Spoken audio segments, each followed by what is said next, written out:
Hello, a very good morning to you. Welcome to the Crucible Theatre here in Sheffield. We have reached the quarter-final stages of the 2015 Betfred World Snooker Championship. 8 players looking and hoping of lifting snooker's greatest prize, and 3 of them are former world champions.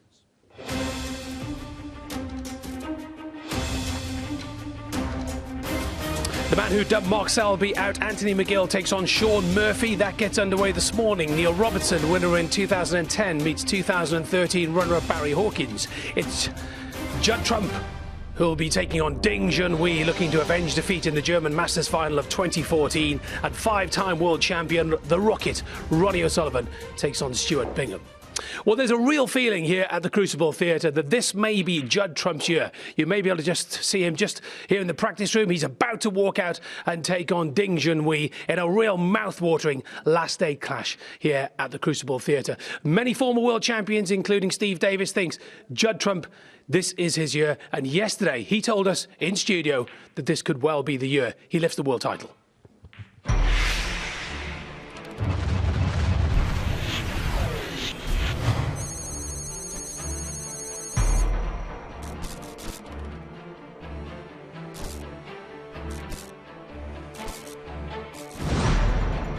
Technical. Why has Judd Trump got such astonishing cue power? Quite simply, incredible acceleration of the cue. His reflexes are amazing. It's a Ferrari cue action rather than a Rolls-Royce one. His stance is a solid foundation, but his setup appears intrusive upon the cue, as if his whole body has wrapped around it somehow. However, appearances can be deceiving, and Judd's cue power shows complete freedom of movement for the cue. His head is incredibly still. Not so surprising on the more gentle shots, but very impressive on the power shots. Tactical. You couldn't describe Judd as a touch player. He seems to like the sound of the ball hitting the back of the pocket. He's aggressive amongst the balls, sometimes perhaps a little bit too aggressive. We've seen him take on shots that have defied logic. Sometimes it comes off, but often it doesn't. Perhaps as he gets older, he will strike a better balance. But that addiction to naughty snooker is why he's a crowd favourite. Psychological. Judd seems utterly without fear when it comes to playing the other big names. He never enters an arena thinking he's the underdog. He's a natural competitor. Season on season, he's been a consistent performer, reaching a ranking final every year since 2010. He's won 5 major finals and lost 5. And in the 2014 World Championship quarter-final, he dropped 5 frames in a row to Neil Robertson to lose the match. But I don't think that's big match nerves, just a result of the high-risk, high-reward brand of snooker he plays.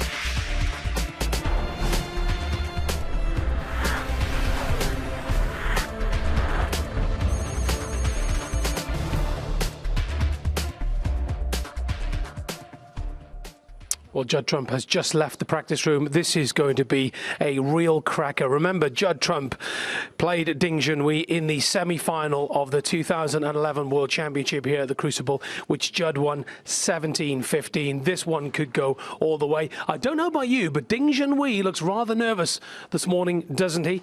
That's the match that we're focusing on here on BBC Two, live for you this morning. It's going to be a real cracker. And on the other table, it's Sean Murphy taking on Anthony McGill. What a story. That young man from Glasgow, 24 years old, knocked out the defending champion, Mark Selby. Well, he looks quite happy, doesn't he? I think he's just happy to be here. But who knows what an upset it could be if he could knock out the former world champion of 2005, Sean Murphy, who you can just see to the left of your picture, just down the corridor. There he is. No red suit today, but he's got a very nice waistcoat on. So let's join our MC, Rob Walker, as we're about to get underway here at the Crucible. Thanks, Jason. Good morning, ladies and gentlemen. 3 former world champions, 4 multiple ranking event winners, and a brilliant debutante. 8 of the best in the world going toe-to-toe for the sport's ultimate prize. Welcome to the quarterfinals here at the Betfred World Snooker Championship.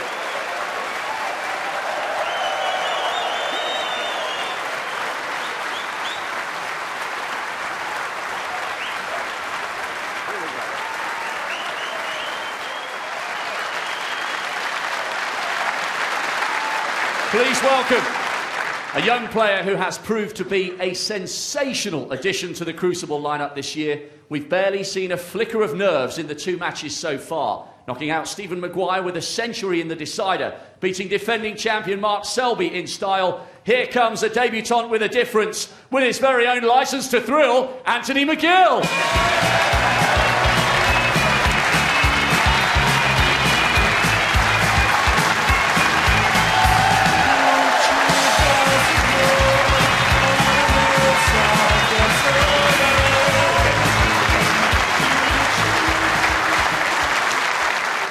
And his opponent, a class act on and off the bays. He completed snooker's Triple Crown at the Masters in January and feels he's playing the best snooker of his life. He has so far swept aside Robin Hull and Joe Perry. A decade on from winning the world title, he's on the hunt for another. Ladies and gentlemen, he's Sean the Magician Murphy!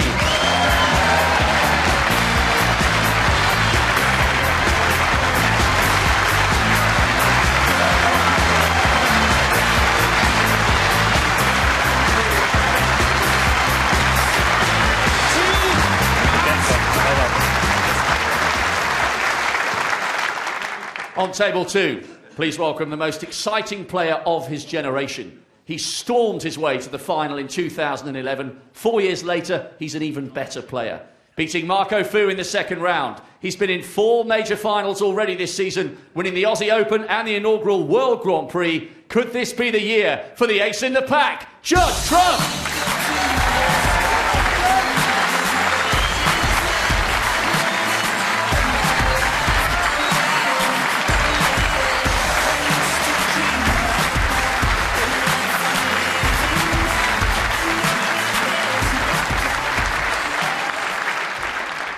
And finally, his opponent, a player who started winning major titles as a teenager 10 years ago. His achievements have inspired a new generation of snooker players and fans in China. The 11-time ranking event winner has never looked so relaxed here on the big stage. Asia's finest is ready to deliver. So enter the dragon, Ding Junhui!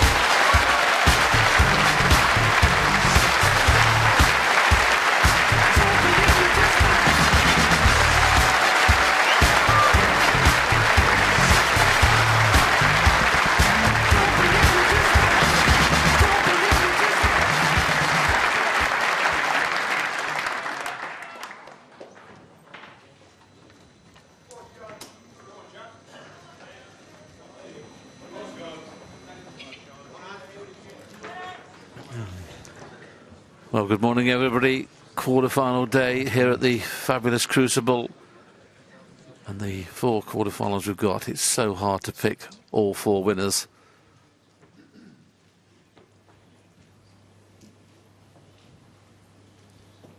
Okay.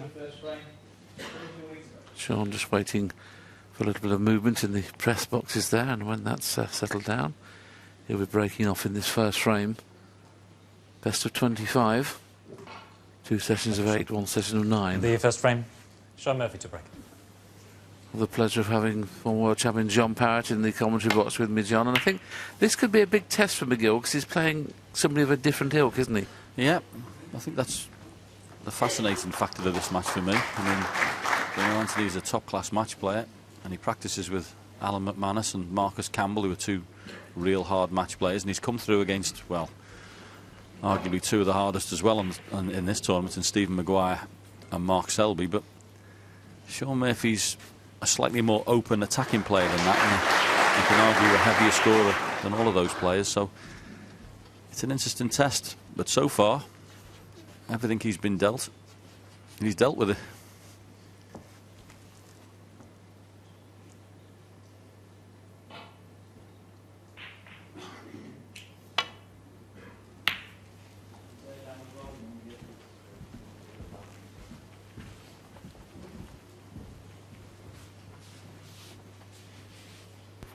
They've played each other on just 3 occasions.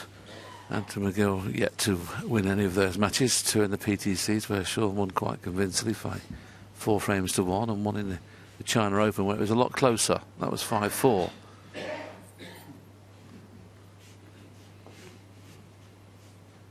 Yeah, I think obviously Sean, for me, would be looking like the most potent scorer, and I think if his safety play is up to scratch in this, he'll give himself more opportunities. It's the one thing you'd think with Sean, sometimes a little bit lax in the safety department. When he gets that right, allied to his break building, well, he does what he did in the Masters, which is just swamp the field.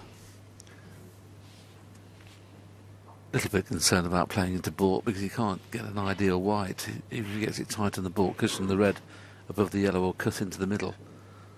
That's why he's a bit concerned about this safety shot. I thought he'd just play the red up near the yellow and play red back in between green and brown and leave the white in the jaws of the yellow pocket.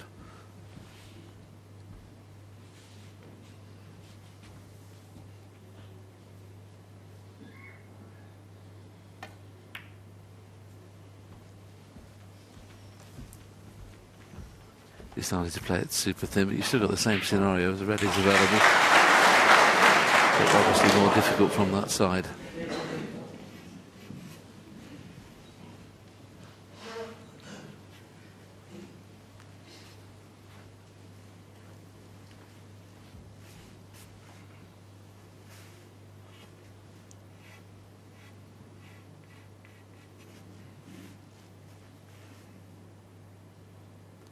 He's got a... Let's look him which shot he's playing. He's got an easier shot. If he wanted to just push the red into the side of the triangle and leave the cue ball by the middle pocket, that wouldn't be the worst shot for Anthony either. Doesn't have to play back into the baulk area.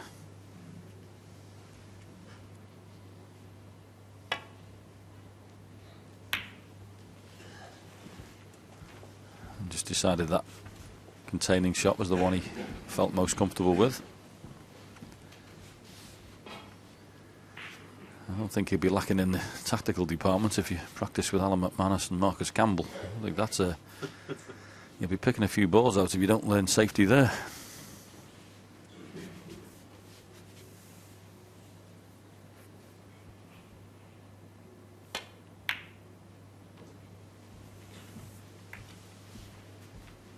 If he's covered the red in baulk, that's a good safety shot. There may be a shot to nothing now on the down the right hand side. He can swing it round the back of the black.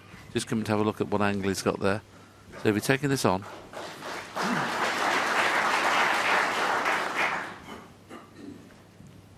just looking at the white's reasonably close to the cushion, but he's potted an awful lot of these in his first 2 matches.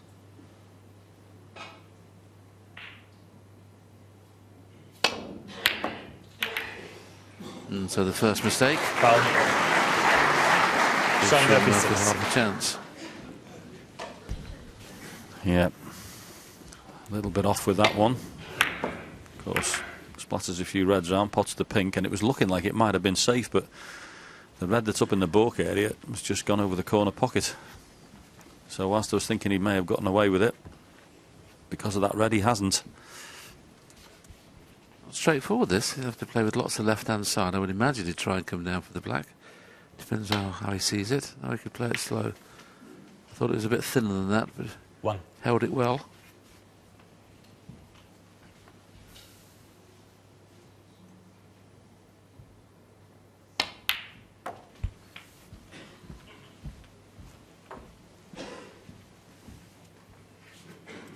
Three.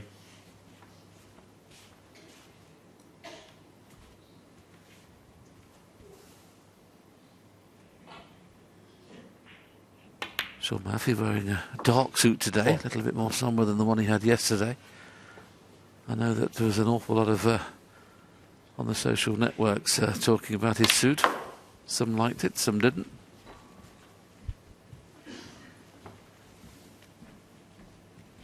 Ten.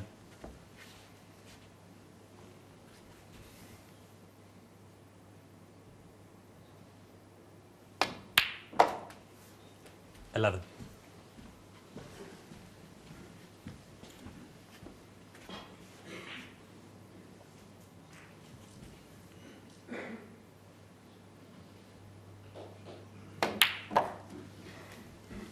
I think it's key for Sean Murphy to not let Andy get into this match. I mean, if it goes close, Sean will be under the more pressure of the two, because Sean's obviously the higher seeded player.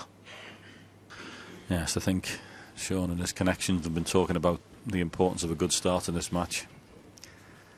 Obviously, in any match you want to be in one, you get one, but when you're playing somebody who's more or less a rookie in this situation, going to try and make it as uncomfortable as possible for him early on.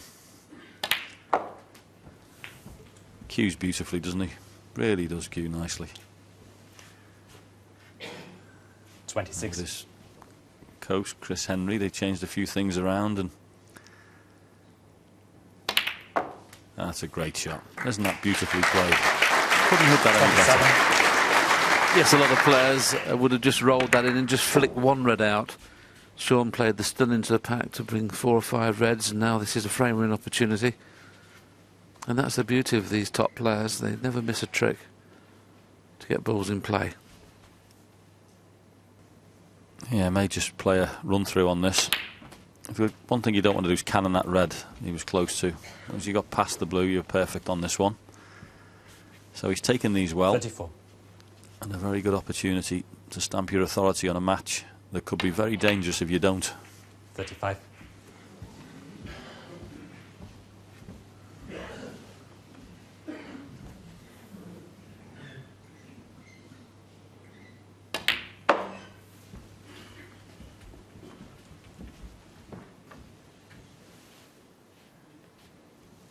$40.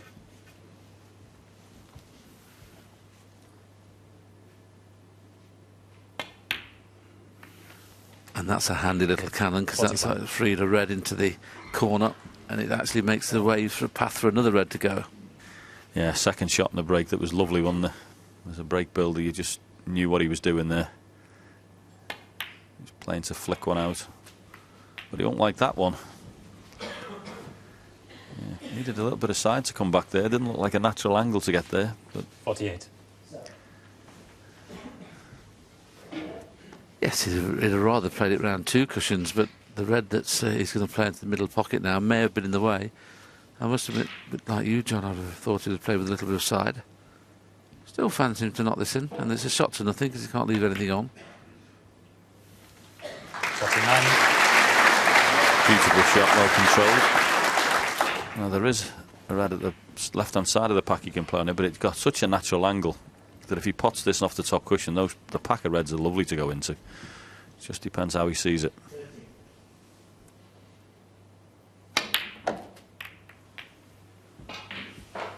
Sean's done that quite a few times, arc the ball very early, and you can do that with the position of the white. The lower you hit it, the less it arcs. Sorry, the more it arcs, and the higher you hit it, the less it arcs. I just think he's a victim of his own circumstance. He hit the ball that well, didn't he? He just got so much on it.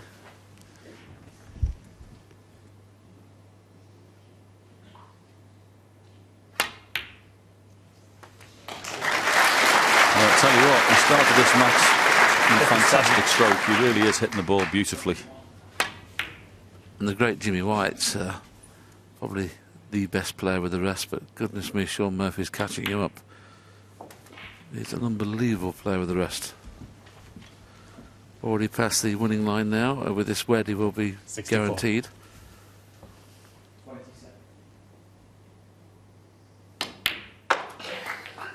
And now can he stop with a century? And this break has been very, very good.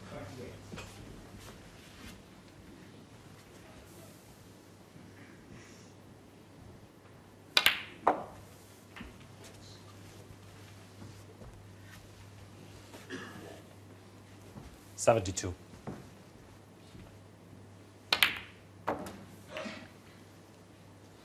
$73.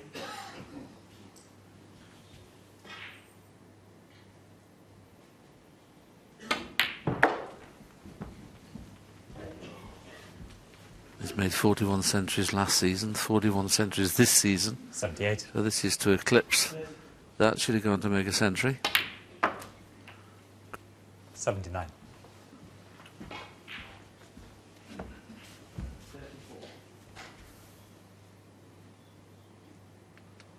Neil Robertson holds the highest break price and number of centuries with 7 and 145.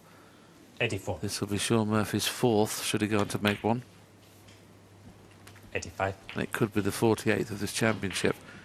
And John, I can see 4 or 5 centuries in each of these quarterfinals. I think they're just absolutely top quality. Yep, I wouldn't disagree with you. You'd probably say the only 92. real exception in this year's draw is Anthony McGill coming through against Mark Selby would be the one shock, if you'd like to call it that. 93. The rest of the field is probably how you would have seen it beforehand. This for the century. Very well played.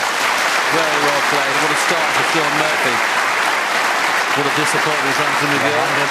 Missed the one long shot there and had to sit and watch. Just testing the table here to see how it's rolling. Came away from the cushion a little bit. What a superb break of 100.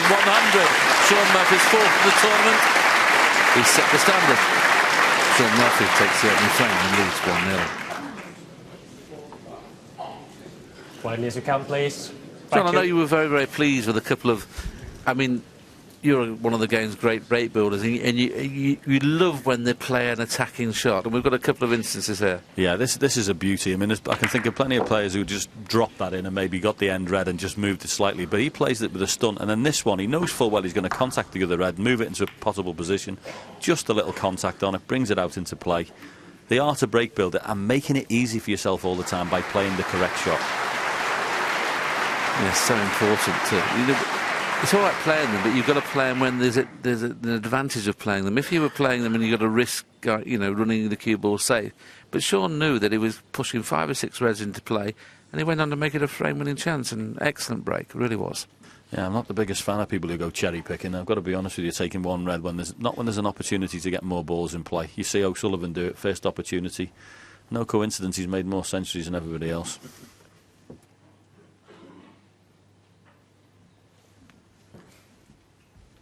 The second frame, Anthony McGill to break.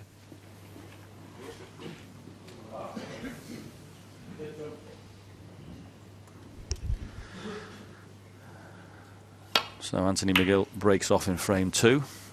And all he had a look at in the opening frame was a long red. But Sean won't be looking at anything after that break. Pretty good. And at first look, difficult to get safe off. Can't drop into the left-hand side of the pack there because the red on the left will be available. So here's the virtual. Doesn't look any prettier on there, does it? Yes, trying to rest into them. If he rested into the one just below the pink, he won't be leaving anything on off the right-hand side cushion. But of course, if he just flicks off the red, there's 3 reds available. He's looking at that angle now. I don't know whether he's trying to get onto the one next to the black or... No, he's playing against the side of the bunch.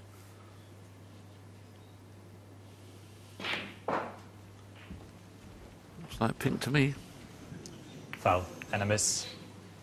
Anthony McGill 6.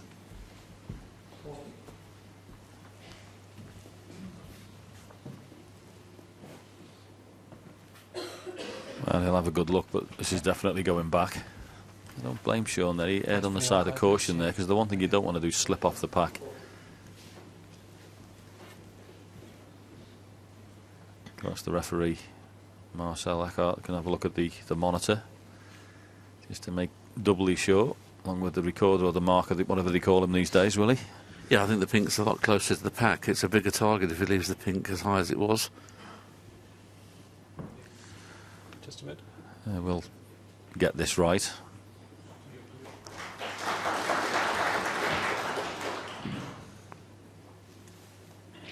How about the red?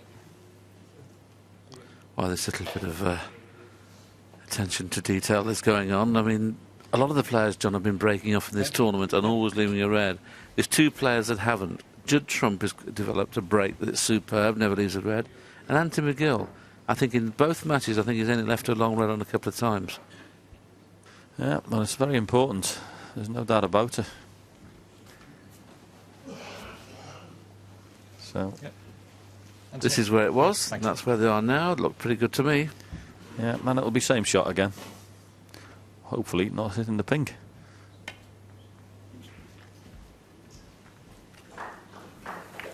Well played. Had to hit full ball, and full ball he did. Half ball at the pace he played would have drifted off the side of them, but played it very well.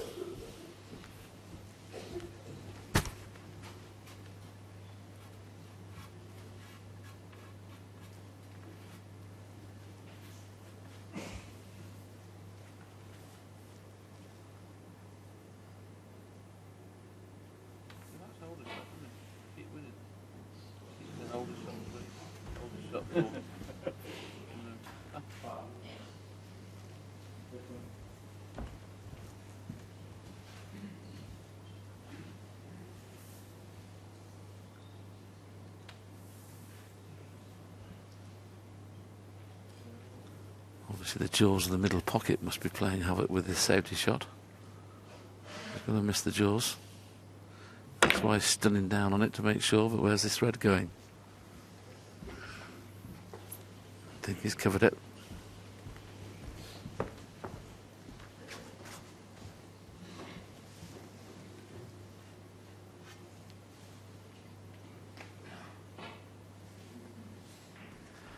Yeah, it's a good shot that he's played. He's put a bit of pressure on the return here. Difficult for Sean, where these are, to get the cue ball back where he is now. You can play off the side of the pack, but you've got to hit that quite thick. And you shouldn't have any danger of missing the cannon with the two reds on the right, but where the cue ball is going to finish, it needs to be short. That goes past the blue. He's left the red. But he's had a result. Yes, the result is that he's left hampered with the green off the one on the left-hand side. So this is his second attempt at a long pot. How close will he get this time?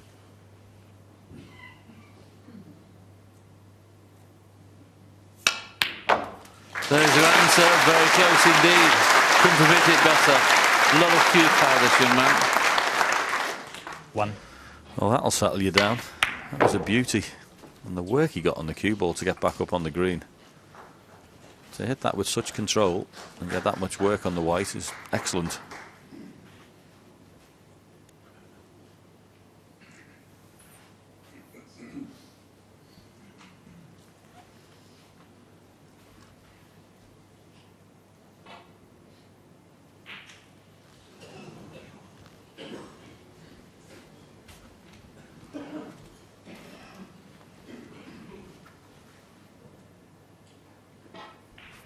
So many reds to play on, but ideally the one to the right of the black is one he'd like to get onto. The one on the left-hand side, he'd like to get onto that one as well. So you're just playing areas there. You're not exactly sure to the inch where you're going to finish.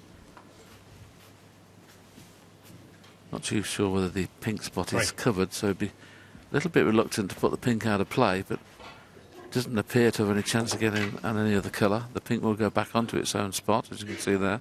It may still be available in the middle after potting it. We'll know in a few seconds. He's left a perfect angle, though, to move the red away from the pink spot.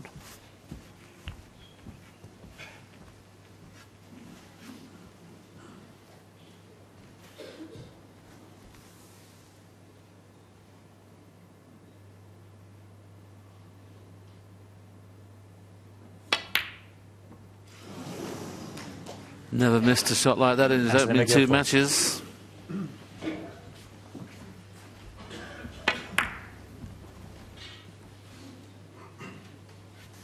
Yeah, I said the opening red should settle him down, but obviously not. Didn't see him missing that pink, and when you're playing at this level in these matches, you need to get a nice sizable break off your opportunities just to settle down. I suppose the worst part as well is not only missing, but the pink came off the two jaws and back in play as well for Sean.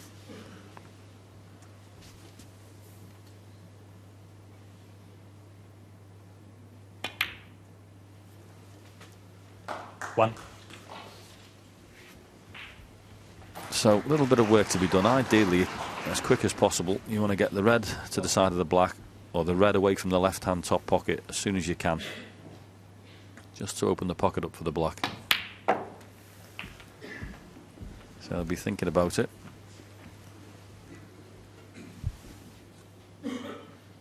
Seven.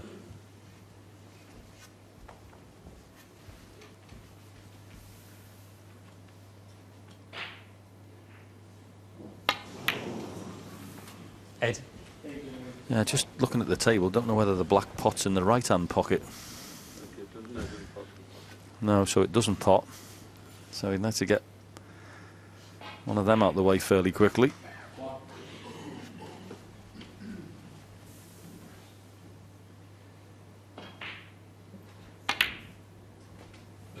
Here's one of the reds that John's talking about. He can get it out of the way now. 14. He may have just screwed back a little bit too far. It just pots off the right-hand jaw. He's got to be a little bit careful. It doesn't pot in the centre of the pocket. There you can see the right-hand jaw in nicely. 15. And now that has gone in. This is an excellent chance to score quite heavily.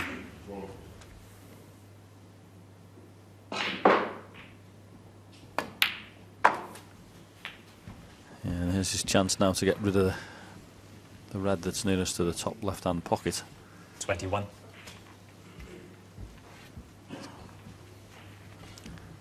So there was a fair bit of work to do, even though it looked a good chance when he came to the table, but he's taken these very well so far. As we know that the black's not available yet into the right-hand corner, so he'll be playing again for the pink. He's got it on a string at the moment. 22.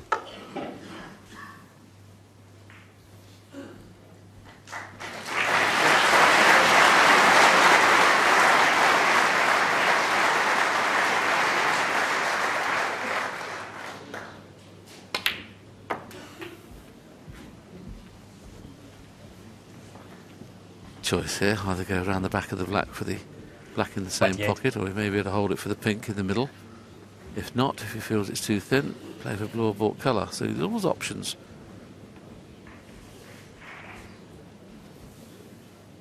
Taking the slightly more difficult red, but he knows he's bound to get good position if it goes in. 29. Yeah, there's been a degree of difficulty with nearly all of this break. Every time he's just not quite got perfect position.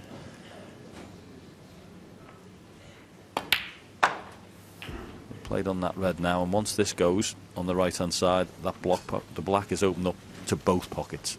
So he's taken these exceptionally well to get them in the position he's got them. It's not beyond the realms of possibility. We could have a consecutive hundreds here, because now the reds are 36. perfect.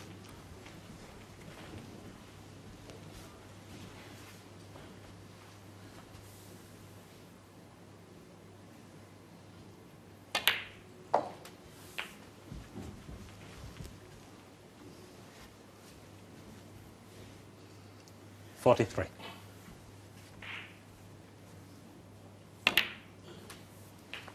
$44. Well,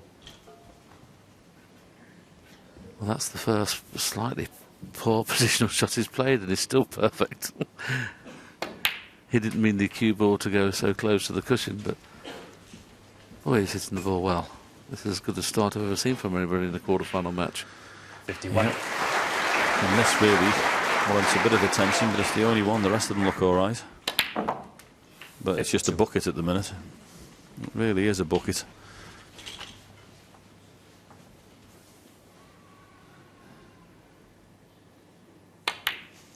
So 49 points in front, 2 reds, 2 blacks, and he'll be going 2-0 in front. 59. 60.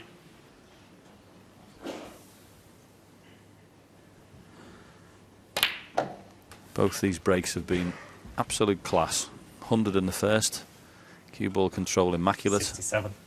Well, you won't get better than this. As I say, they were all lined up and awkward when he came to the table. 68. But he's taken these, well, with perfection. Can't hit it any better. And And if the young man, Anthony McGill, didn't think he was in a match beforehand, he does now.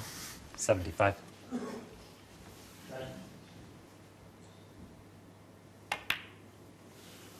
$76. Yes, they call him the magician, don't they? And you can see why. Like a magic wand he's got in his hand at the moment, not a cue.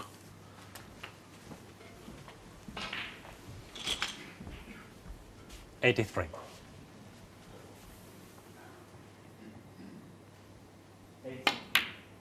Very rarely you 84. get 2 frames on the trot where the colours have been on their own spots all the way through a break, and this has happened in the first frame, happened again here.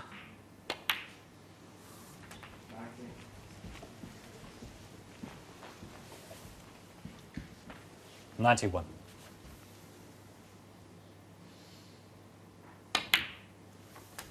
$92.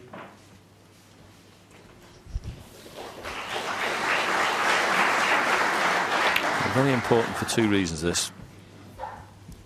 I think not only to make the century, but to keep your opponents off the table. 98. Hasn't had much table time. Mr. Pink in the centre. So if you can keep him nice and cold in his chair, 100. make total clearance. And it's the century. Number 2. Fabulous start from Sean Murphy. 103. He's hitting it good, Willie. Quite simply, you can't hit it better. I mean, this has just been a flawless opening to this match. 107. I don't think he's had the cue ball within 2 inches away from where he played it. There was the one shot I talked about when he got a little bit closer to the cushion, but I mean, goodness me, everything else has been absolutely to the inch.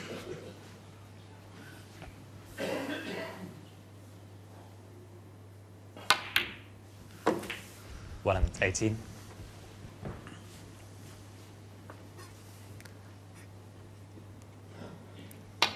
Absolutely brilliant. What a clearance from Sean Murphy, a break of 125, allied to the century in the first frame, and it's Sean Murphy who races into a 2-0 lead. I mean, the audience in the Cruiserweight Theatre this morning, John, have witnessed a masterclass in the first 2 frames. I mean, I'm sure most of the men in the room have played snooker at club level or probably league snooker, so probably there's a few in the audience that have made 100 breaks. We won't see too many better 100 breaks than those. No, it was just beautifully played. I love the tempo of it, everything. He was sorting the shots out, he played quickly. You know, everything was perfect. Actually, the position all the way through that was on a sixpence, wasn't it? Everything was perfect. That's the beauty of it, isn't it? I mean, now and again you lose the white in a century break and get a little bit closer to the cushion, or you finish hampered over a ball. There was not one difficult shot he had to play in those 2 century breaks. Yeah, and that's the art of it, isn't it? You know, where anything that's brilliant always looks simple. You try doing it yourself. But he just had everything there, as you say, on a string, and it was just wonderful. And he stamped his authority on a match that could be very dangerous if he got behind. You'd almost thought that he'd played the line-up in the club, wouldn't you? How he had the cue ball under control. Yeah, it was beautifully played. This is the long ready he potted, which is beautiful. He hit the ball so well there. But then a couple of shots later, he's got the pink in the middle. Now, he hasn't missed one of those in his first 2 matches, and the worrying point was he missed that by quite a long way. So he hasn't settled yet, and you can't blame him. His first quarter-final match against one of the legends of the game. He's going to have to settle.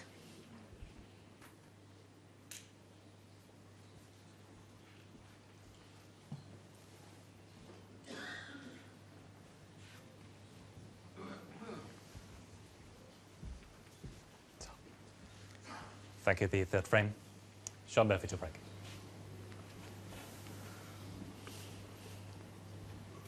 It's obviously impossible to play the whole session the way he started the session, but he couldn't have asked for that better start than he's got. Hasn't missed a ball, looks in total control. Sean Murphy breaking off once again perfectly. Yes, and what it does, of course, is it makes everything more difficult for Anthony, because your safety shots get more pressure on, because you think if I don't get this right, there could be another 100 coming my way. So tough start this morning.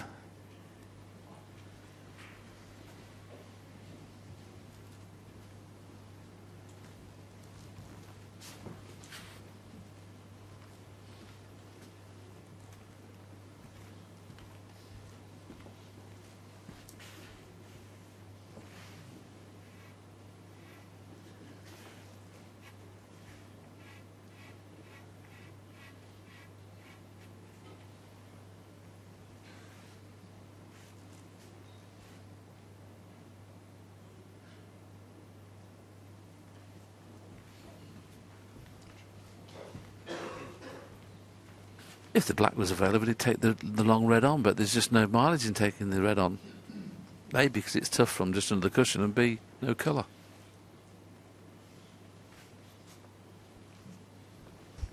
I mean, the situation the way it is with this, I wouldn't be taking the red on the right-hand side. This will take some good cueing.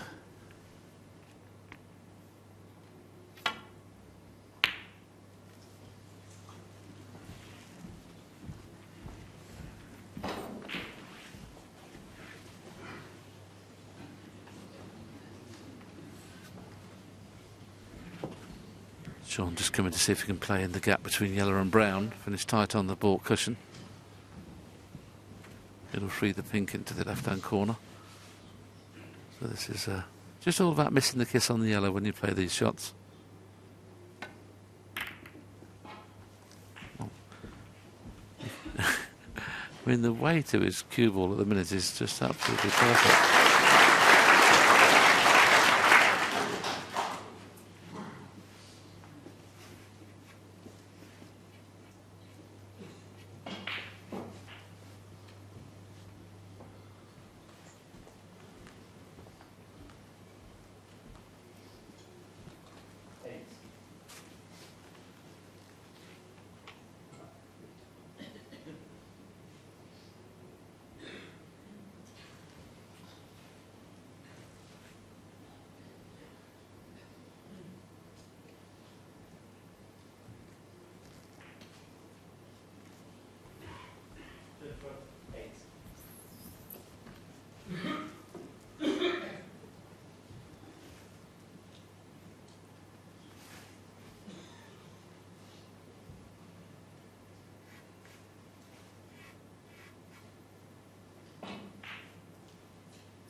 Got to miss the red on the way back in playing this thin safety shot.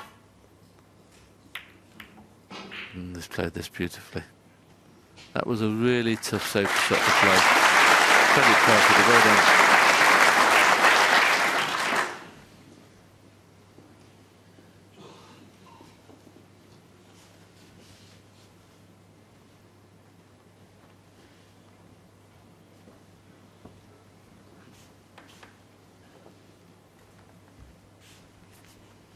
Sean's got down twice to see whether he can see the red that's nearest the right hand corner. Decided it's not. So once again, just missed the red on the way back.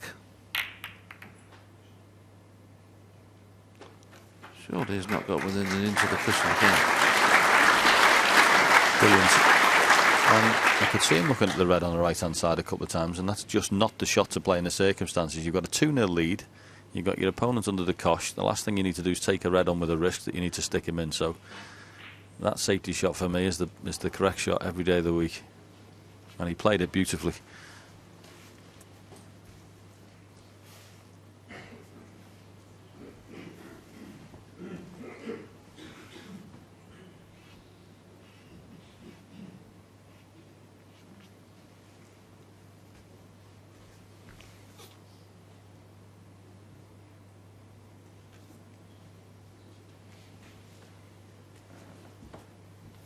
Not a problem for Anthony to get back down to the baulk area, but of course he's trying to protect the right hand side of the table. So he could play off. There's 2 reds down just below the pink. The outside one of those will be the one he'll play off. There's a massive gap between red and blue to get back into the baulk area. It's just the weight of the cue ball. Well, he played the thin one and he had to avoid the cannon, which he's done. But there's a fair degree of difficulty in that one, certainly getting the pace right. Whenever the cue ball's anywhere near the baulk line, Sean Murphy usually takes some sort of pot on. And there's a chance he can get round the back of the black here and play with the black in the same pocket. Oh. This time, that one. Oh, there's a bit of over it. There's one red that pots in the middle of this bunch. little bit of deceleration on that from Sean. It's the first one I've seen this morning. His cue action's been spot on. And he has left the red for Anthony. Should get this. I mean, it looks a little worse on camera. There's a bit more room than you think with this one.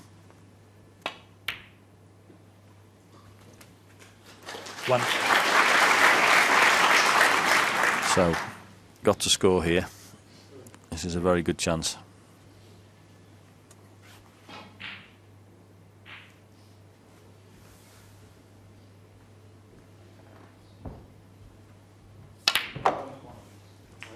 Yeah.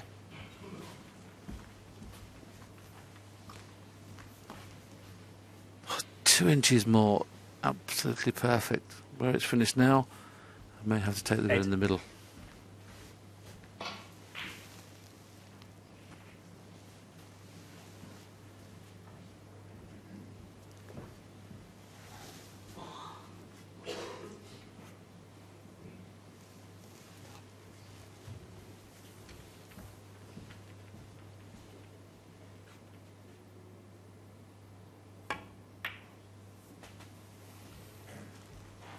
Well, aside from his obvious level of ability, the one thing he's impressed me with through the tournament so far is his temperament.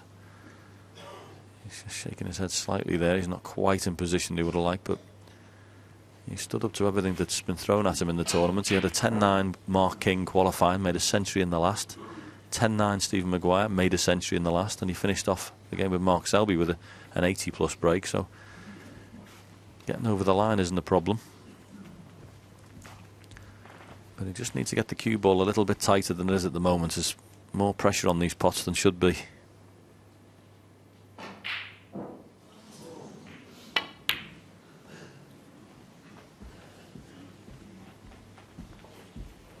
Once again, another 2 feet of cue ball there would have been nicely on the run next to the black. I don't think at first glance there's anything available.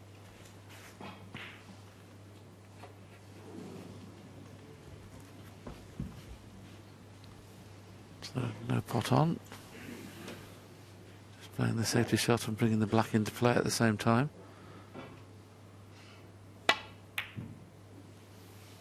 He played the pot because he knew it could, or at least he thought he could play as a shot to nothing.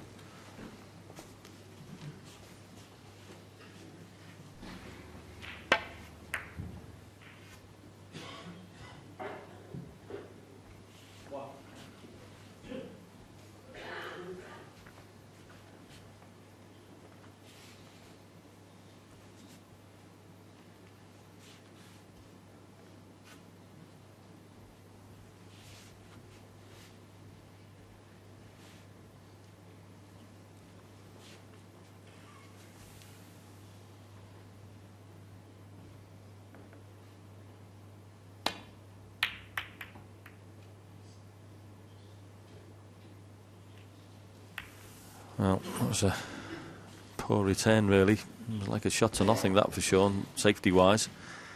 And last thing he needed to do was hit a ball colour with a cue ball, so disappointed with that one. No real pressure on his opponent.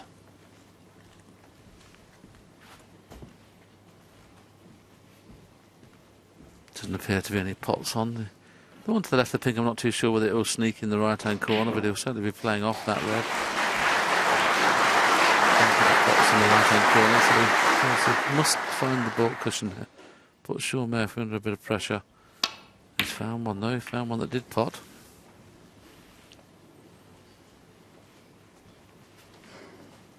That's a good execution of a shot to nothing.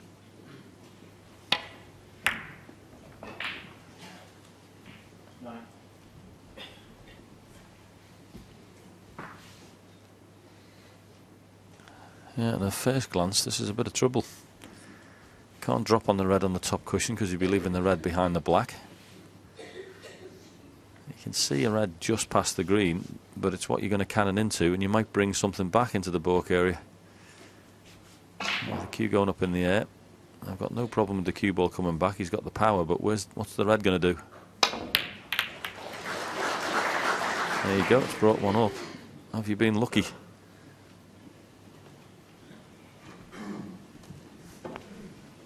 He's trying to bring the cue ball back onto the baulk cushion. Unfortunately, misjudged it slightly and made contact with the green.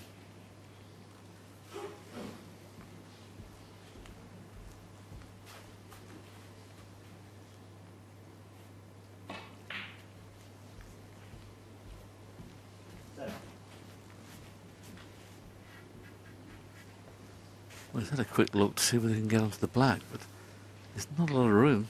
He needs to finish low on it.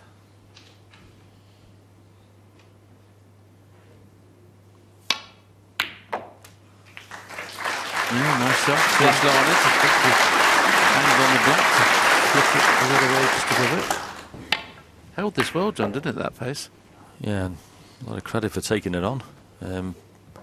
As you say, this black is very tricky, but it looks like a natural angle to flick the red out. That's above it. So it's one very good pot required. Always awkward these when you see the player there, he walks around the table just to try and get the potting angle in his mind. So this is a big shot. 2-0 down.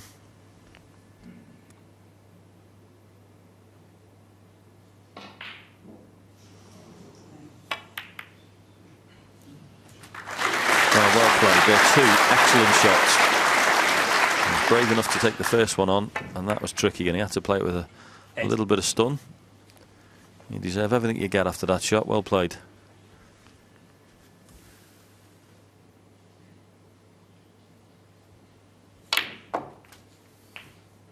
Nine.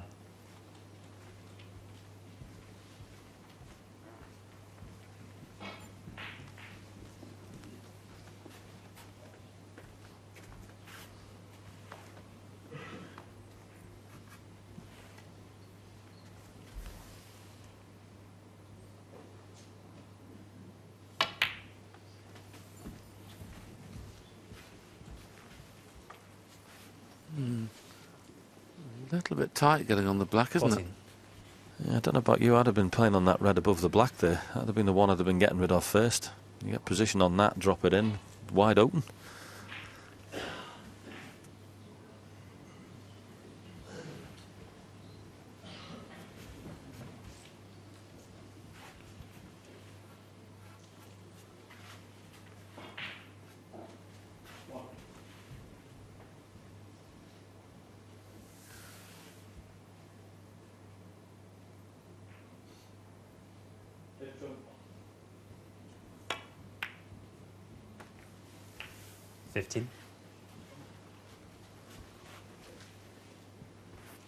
Well, Anthony McGill just checked the white up. You saw the white check back there, and there was hardly any margin of error to get onto this black, and he's played it well.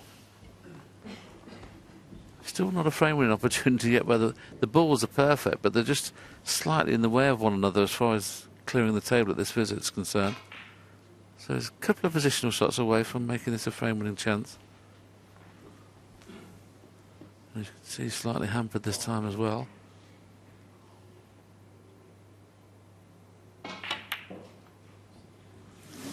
That was the problem, being hampered. Anthony McGill, 15. Yeah, I mean, he played a couple of great shots at the start of it. I wouldn't have fancied him missing this one after the ones he'd knocked in, but we've mentioned before, haven't we, when you're making a break, you've got to try and make it as easy as you possibly can, and I think he played on the wrong red. Off the blue, he should have been getting that red from the black away straight, and then you'd have been in easy street with your break building there.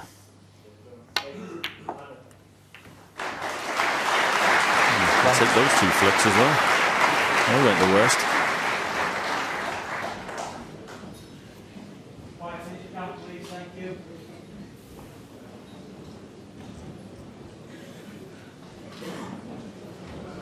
This came off of the shot there, a little bit of noise as the frame finished on the other table, and somebody's going up the stairway, and you can hear them.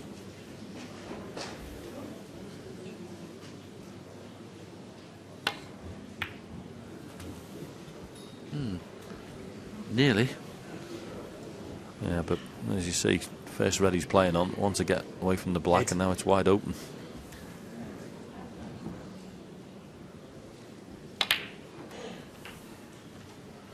Nine. He'd be relieved man to be back at the table. It wasn't looking like it was going to happen a few shots ago.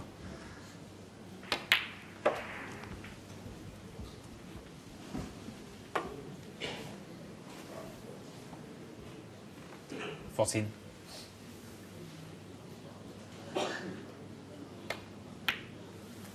$15.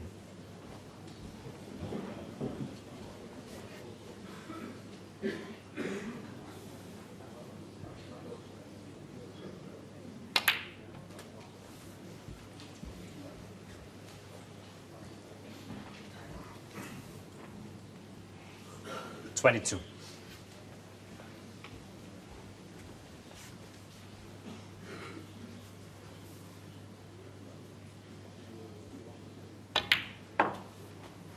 $23.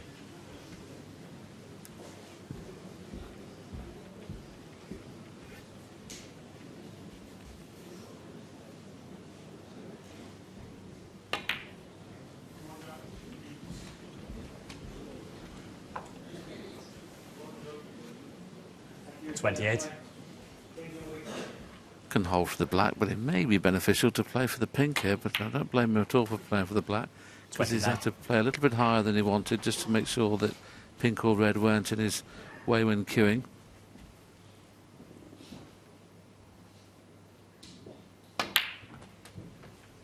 And this is the art of break, but again he's played for 4 reds there. Any one of the 4 he could have got on with that shot. 36.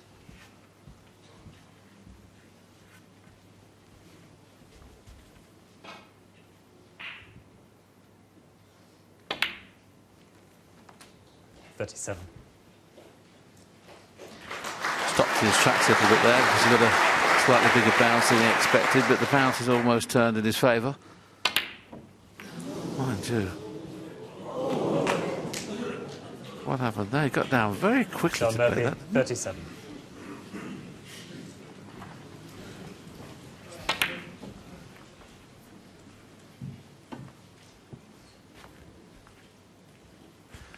Well, very surprising miss. As you say, seemed to be a little bit quicker, but I'm just wondering whether he's obviously been quite fortunate. The black's covered half the pocket. Just wondering whether there's one he can sneak in off the rail first. Might be a big pocket. Anthony's just having a look to see if he can play the red that's in the middle of the 3 in off the black. Maybe cushion first.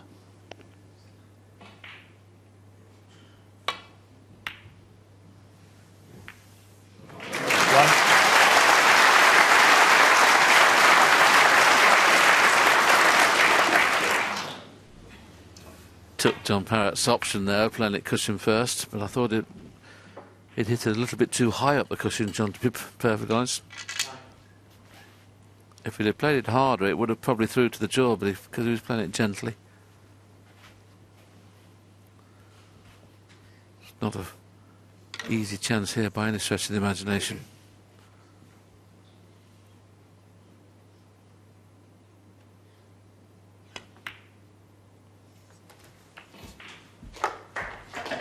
If he had an angle to get top side of the blue or even the top side of the pink, it's all about the one down that side cushion, isn't it? The one he's looking at now is potable in the middle. It's all about that red that's safe.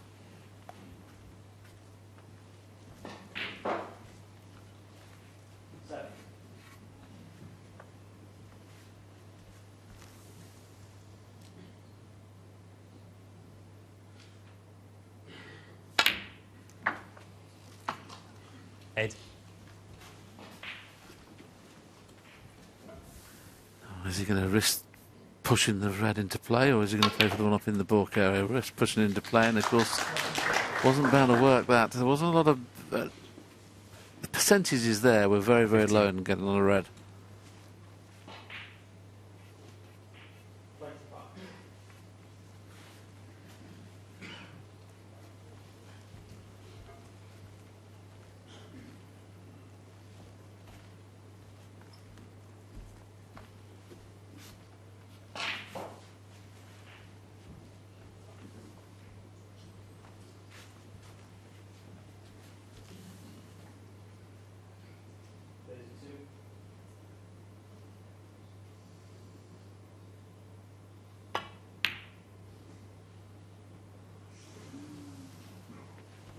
Anthony McGill, 15.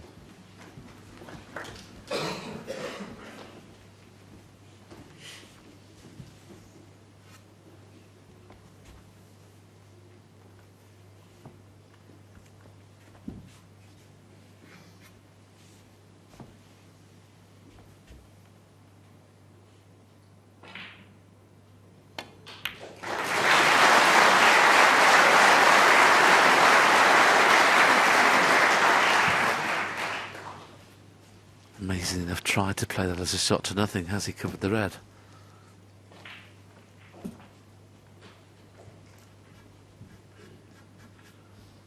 We'll let you have a little look. Now we can see, now he can see the red. It's cuttable.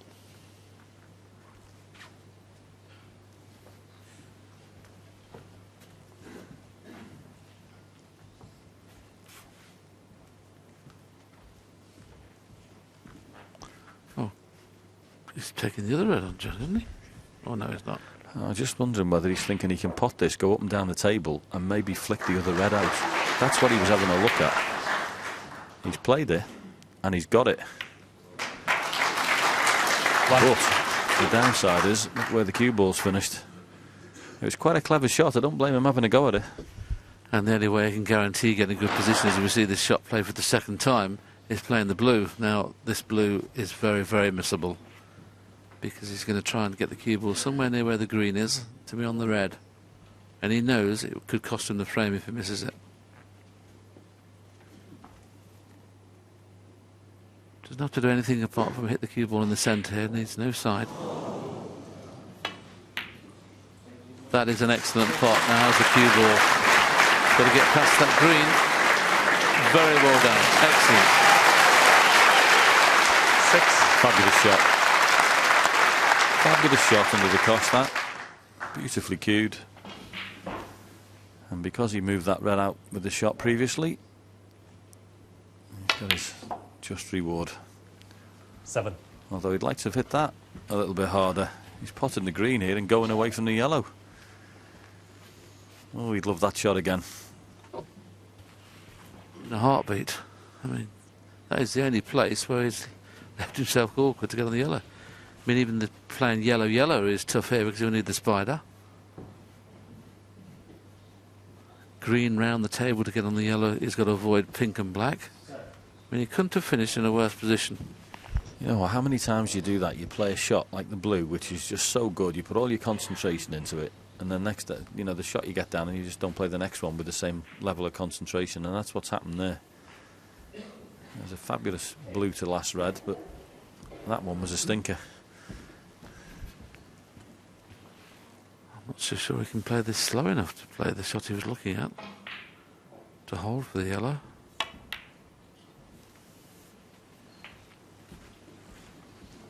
He's played it with the right hand side as well, which meant the white came even further away, but he can see it. 10.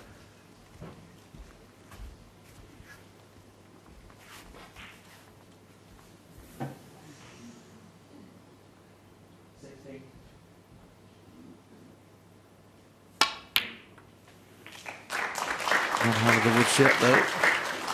12. This the one remaining difficult shot to play.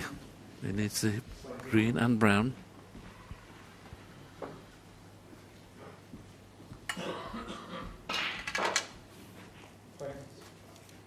Did you used to play these two cushions, John, or just roll it in plain ball? Looking at the angle he's got, he may have to play this round 2 cushions. Obviously, if you just had a straight up and down there, it'd be fine, but the one good thing of playing at that is you're playing into a nice wide area, you give yourself a better chance of getting on. But basically, anyway you play the cue ball there, you're going to have a shot on the brown, so played it well. So amazingly enough, until this is his highest break of the match so far, 19. It's amazing to think he's going to win a frame. Obviously the break will continue here because he's 23 points in front now, but he's actually won the frame with a high break of 19. 24. Yeah, and if I was Sean Murphy, I'd be kicking myself about that black off the spot, because one shot like that can change matches. He was in the ascendancy, in amongst the balls, had his opponent on the rack, and it was careless. Yeah, can you imagine the scenario if he comes out of this session 2-2? Sean Murphy will not enjoy his cup of tea. Well, no sizable break, but that one where Anton McGill has got a foothold in the match now. He'll be delighted. The crowd are pretty pleased too. He still trails by 2 frames to 1. We talk about the black that Sean Murphy was playing, and okay, I think his concentration might have been poor because he just looked at the thing and think, oh, why have I got to bounce off the cushion? But why not just play the stun up one cushion and then made it unmissable? It's just an inexplicable one. And then this was a lovely shot McGill played. As I say, you've got to play these off the cushion first, into the black, drop it in. But he played it at a lovely weight, didn't he? He didn't hit it hard or anything, or he just dropped it in, knew full well it would go in. Really well controlled, but the clearance itself was brilliant. I mean, he was never really in position for 3 or 4 shots, and he played a bad one off the last red to the final colour. But he recovered, he worked the shot out, he thought, I can get between the green and brown, and the clearance was very good. This was the blue we were talking about. Now, these shots, I mean, if you had to play these every day for your life, you'd end up like in the workhouse, because, I mean, it was such a tough pot to play under the pressure. Yeah, it was fabulous, and you know full well that you're going to do the game, and if you miss it, so you have to have the utmost confidence in yourself to take it, cue it well, and he deserved everything he got there. There was a couple of really tough shots in that clearance, and he's got himself back at 2-1. Yes, the only thing that would be worrying is, like I say, and to make a break of 19 and win a frame, that's because that was the scenario until he potted the blue. But there's a match on now. Thank you, frame 4. Anthony McGill to break.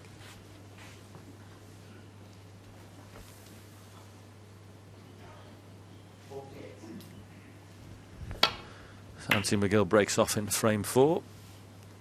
And he's just missed that blue again. The last time he did that, it went up behind the green, but not this time.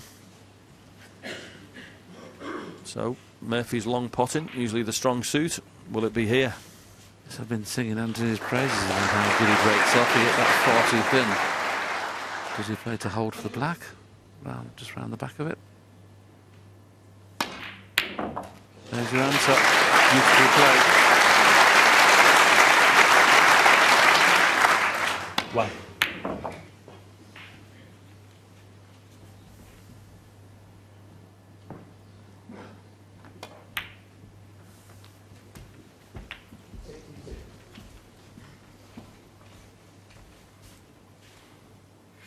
Eight.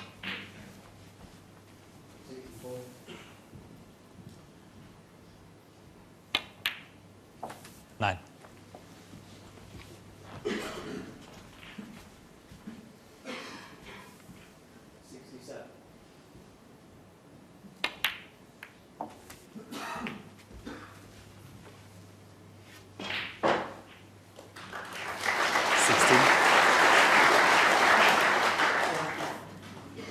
17.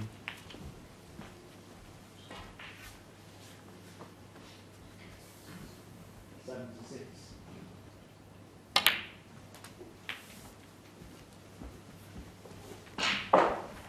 Ideally would have liked to finish low on this red, but you can see it's finished virtually 24. dead straight. And the pack is not good to go into from the black.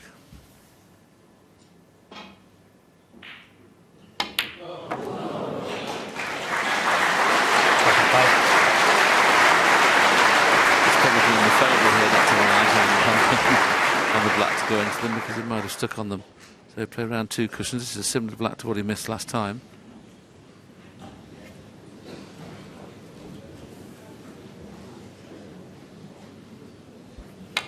Had an angle to run around 2 cushions for this red he's played on, but the cue ball didn't do a lot there, did it? This is a tough red. He had a horrible angle. He was just off straight, wasn't he? But one you don't feel like putting too much side on. So this is a tougher pot than it should have been.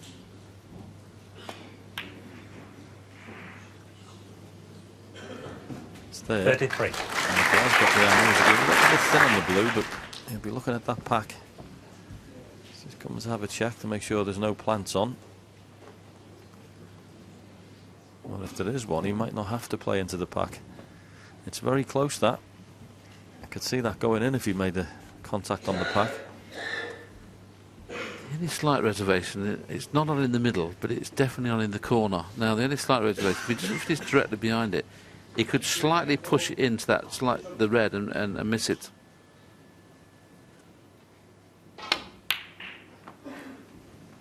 Well, he's played for the outside red, and with the rest, he's very good, but he's given himself plenty to do with this.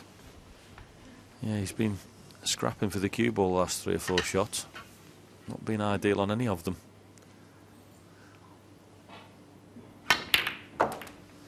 But that was great. Unfortunately, the cue ball isn't. It's not the black safe. Can't take this black on. You can't take it on this. It's too big a shot. Did you take this, Willie? Not in a month of Sundays. Just push the brown.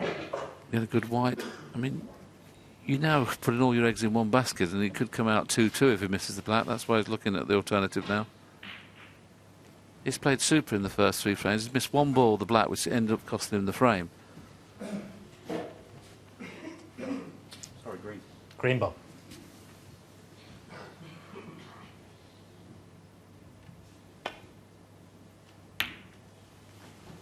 Sean Murphy, 36. So, just a safety. I know what he's feeling like.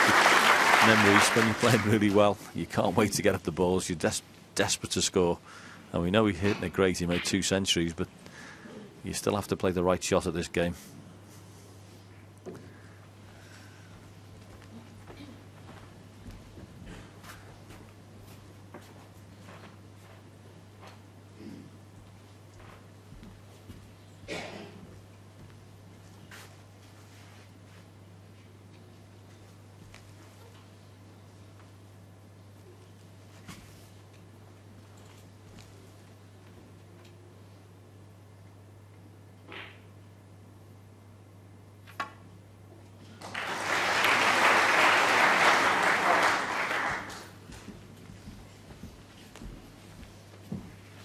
Saw his arm drop there when that red flicked off the red and pink and came into open play.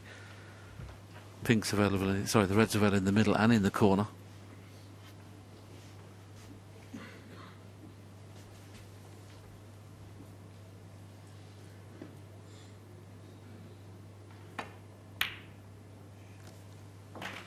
One pot. I have to say, I think of all the shots I've played these days where they've improved more than anywhere, it's the likes of those. I think there's just such a high percentage of those pots get knocked in now. These are tough as well. Yeah, especially it's similar when they're in the ball carriage and playing balls into the middle pockets. I mean, they weren't playing, are they, with regularity anyway? Yeah, I mean, that standard of shot has improved so much. They never seem to miss it.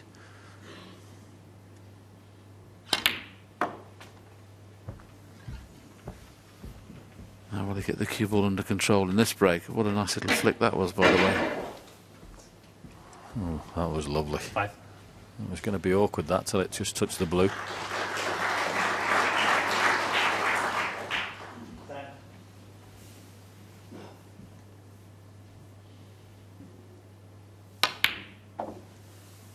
Six.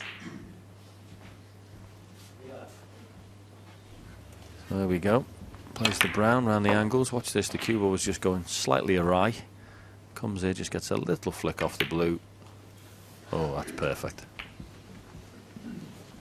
Meantime, we've just seen Sean Murphy pot the pink while we're watching that slow-mo, because it was an important kiss, that's why we showed you again.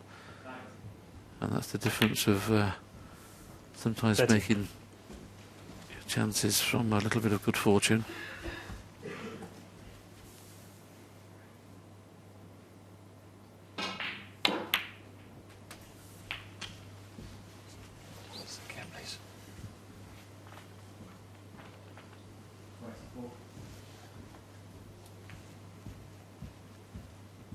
I'll tell you what, he's very lucky there was a spot available, because he shouldn't have been anywhere near that with the cue ball.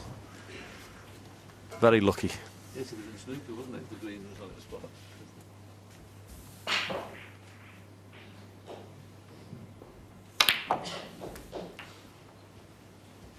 21.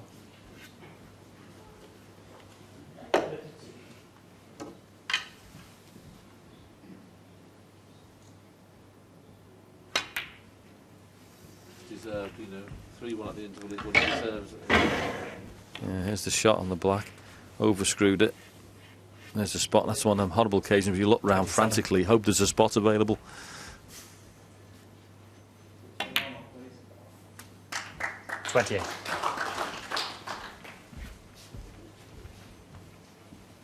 Little ripple of applause there as he potted frame ball. been pretty good. I mean, McGill's missed a couple of shots, hence losing the first 2 frames. Murphy has only really missed 1 shot you'd expect in the pot, which was the black. Apart from that, he's been pretty much flawless. Hi.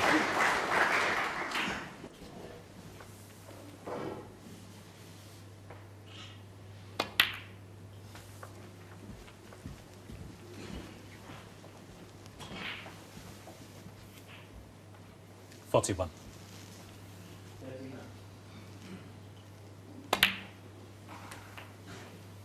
$42.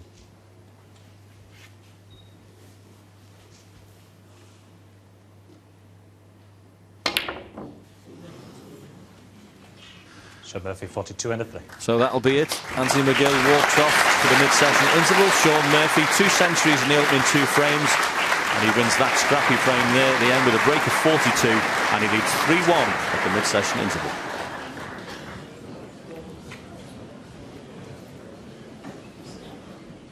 Lies down, please, when you leave. Thank you.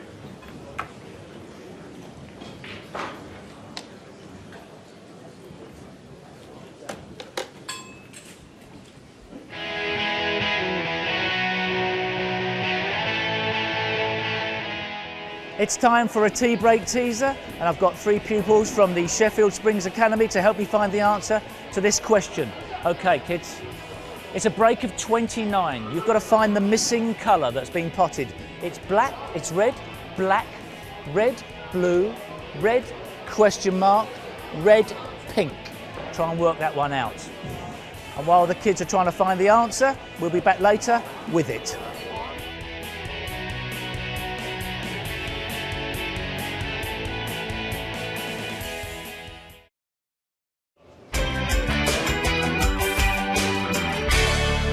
OK, so today's frame is with the most successful manager in the history of British football. It is Sir Alex Ferguson. It's an absolute pleasure to have you here. Me too, John. And a massive fan of snooker.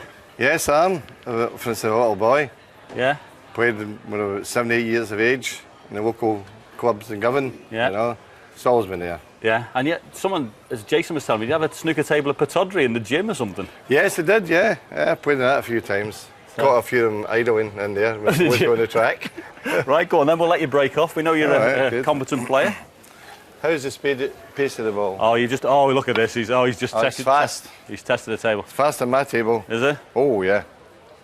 Well, hopefully this won't be quite as competitive as when you play your brother in the house, because Jason was telling me it gets a bit serious. Agony. Well, that's not that quick. Sir Alex, I notice you've actually brought your own cue. Now, this is quite professional. Oh. What's the history behind this cue you've got? Well, this was presented by Ken Doherty to me when I retired the first time. So what happened when you came He's back? never phoned me again. Never heard from him again. He's probably wasn't paid for it. When you think of the players that you most admired, who did you like? Whose style did you appreciate best, would you say? Well, I think because he was Scottish and when Steve Henry hit that role, Yeah. he won it, 7 years in a row or something? He's Yeah. fantastic, 5, yeah. phenomenal Yeah, achievement. that was I think I was more interested in what Steve was doing at that time. Now, I came home on a flight a few years ago and I was with Paul Ince, and he told me, and it still rankles with him, by the way, but you used to play him competitive matches on the snooker table, didn't you? And you used to beat him as well. So I'm in the house in the summer, phone goes, Ince, what are you doing? I said, no, nothing. He says, I'm coming to play. So he comes with Claire, his wife. So I said to Claire, go and have a cup of tea with Kathy. She says, no, I can't, I'm not allowed to leave. I said, what? So when she sits there, and I battered him. Honestly, I battered him. And he turns and he blames Claire. Yeah. Well, honestly, it's not gone, because when I saw him, and honestly, it's still rankling. Good. You remember like Cliff Thorburn and the Welsh player? Terry Griffiths. Yeah, I mean, they took ages. Well, I played Brian Robson last week at Cheltenham. Agony. Was it? He was a week in jail. Longer than a week in jail playing his shots. He was taking 5 minutes for every shot. He's trying to put you on. And that was Brian Robson. Determination, concentration, every shot. And it's concentration, I think, is the most. I don't know what you think. No. Listen, believe you, man. I think it's one of the first things that go. It's the hardest thing to maintain, that's for sure. Is money changing the game, do you think, in football? I don't think the good players that money matters. I really don't. I don't think it matters one bit. I think winners are winners. It wouldn't matter if they're on £10 a week or £1 million a week. I strongly believe that. I think maybe from the lower levels, I think that a lot of players look upon a survival or look upon that as an earning, and it's important to them.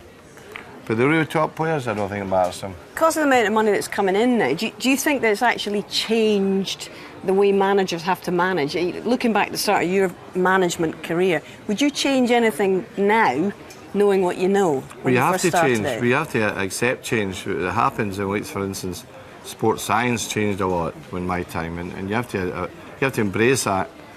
Look upon the good parts of it. You know, I always think that what I didn't want was gimmicks. I said that to the medical staff. I said it to the sports science. Don't bring me gimmicks. You know, something that's substantial, works, and improves us. That has been a big change. The change that maybe people look upon is there too much money in the game? Well, you know, the best players deserve to get paid, because if you look at individual sports like tennis players or golfers, the money they earn, I don't see why top footballers shouldn't get paid what their quality, their talent deserves, really, to be honest with you. I think that there should be a lot into grassroots, into development of young players. I think that's going to happen. And then we worry about player salaries going to a level that some clubs will suffer, you know, because they want to stay in the Premier Division. Agents will be wanting their share, and, you know, that's something we're going to have to deal with. Go on, I've left you in. Yeah, keep going. You're with me? Yeah. I've left you in. Thank you.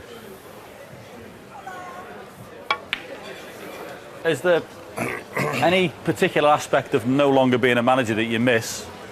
You know, and I mean, is there any part of it you don't miss? I miss the staff, United. You know, they were great people, and the players. You've got to miss the players. You know, the dressing room sometimes is a fantastic place to be.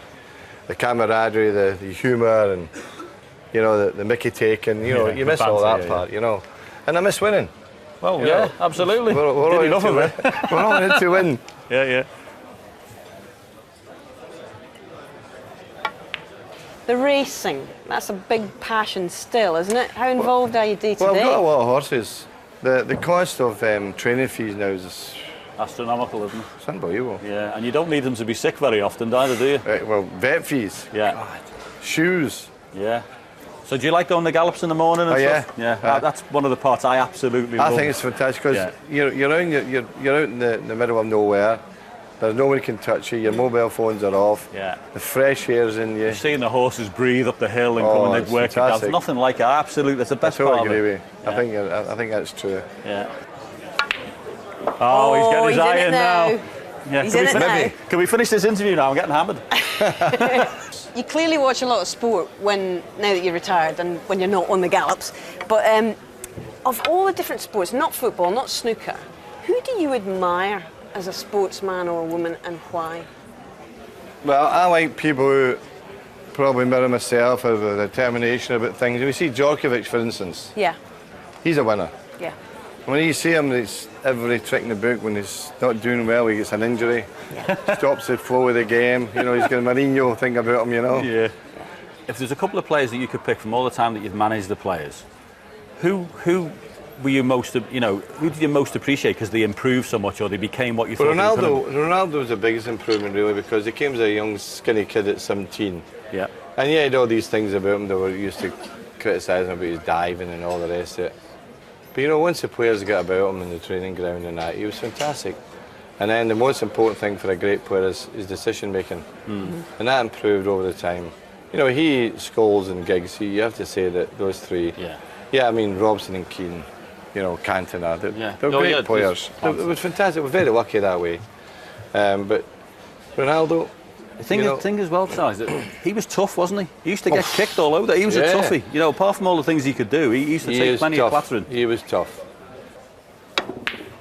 Headlines. Absolutely brilliant. Brilliant. Is that it? Well, you've hammered me. What can I say? Thank you. Well done. Thank you so much for coming. It's been an absolute Pleasure. delight to speak to you. Thank you so Next. much. Well done. Brilliant. Great.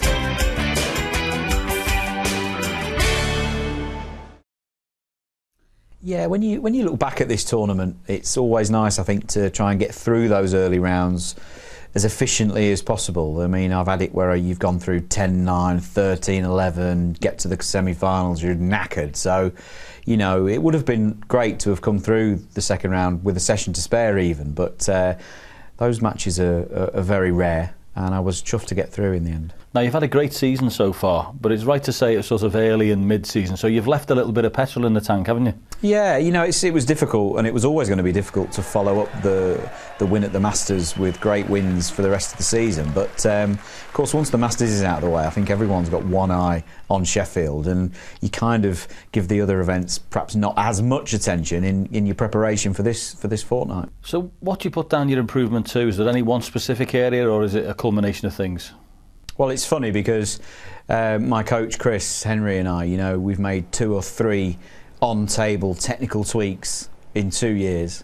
But we were looking back the other day at the things we've been working on off the table between the years, and there were 57 things that 2 years ago we wrote down that we wanted to work on.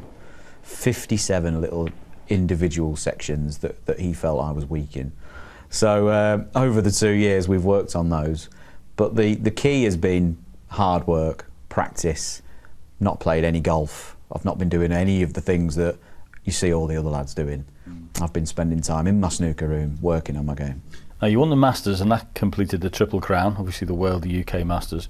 What did that do for you as a player? I think it just gave me that feeling that I belonged again. For a few years I'd stopped believing in that I belonged in that arena with the Robertsons, Selbys, Trumps.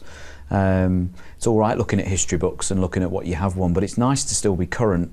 And it was tough watching those lads push on into the distance and leave me in their wake. Winning some of the European Tour events, the World Open, and then finishing that little run-off with the Masters was very, very special, and just gave me that little bit of belief back. So, I think I know the answer to this question, but I'm asking anyway. Sean Murphy 2015 is a better version of 2005 than won the championship, is he? I think so, in every area. You know, I think I'm a better bloke away from snooker. I'm a nicer person. I'm a much more rounded sort of man now. You know, I was a little bit black and white back in 2005. Thought I knew everything. Turned out I didn't. And I've learned a lot about myself and the game.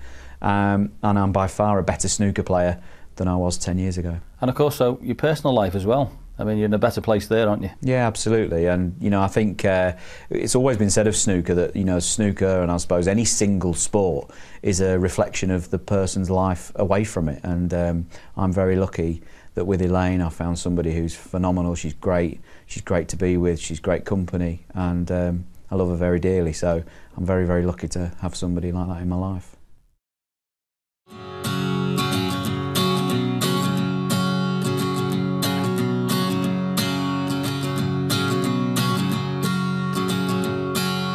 Probably concentrate a bit more and try and be a bit more focused, but sometimes I just can't help letting my mind wander and just a little smile breaks out.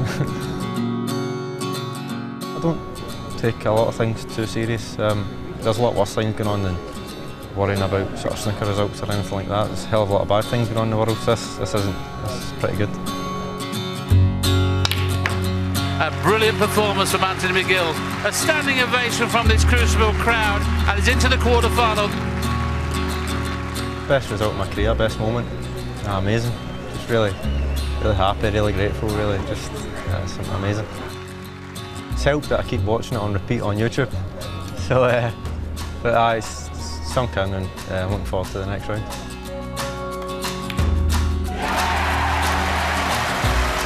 The only reason I'm getting compared to him is because I've got the same colour hair.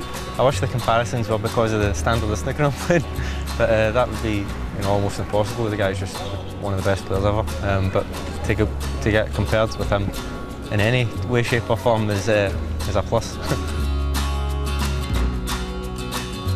I remember I should have won. I remember I missed an easy black to the middle. I remember just losing it and just feeling quite embarrassed, really. Anthony, did you enjoy your Crucible experience? Oh, it was great. It was really amazing playing Crucible. Something I'll remember for the rest of my life.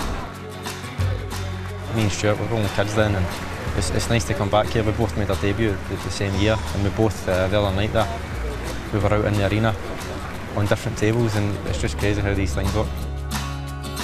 Before I play, I like to have a little 5 or 10 minutes just peace and quiet, so I just try and find a seat somewhere, or just somewhere where there's not too many people. But people sort of seen me doing that, thought I was some sort of guru, or you know, it's nothing of the sort. I don't like all the, you know, the nonsense really.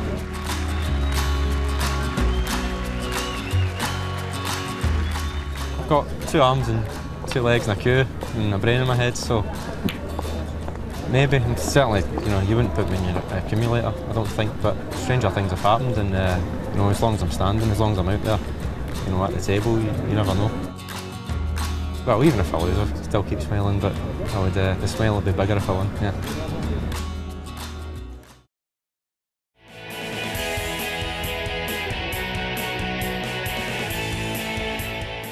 Before we get back to the action, let's find out the answer to our tea break teaser. What was the missing ball, kids? Black. Correct.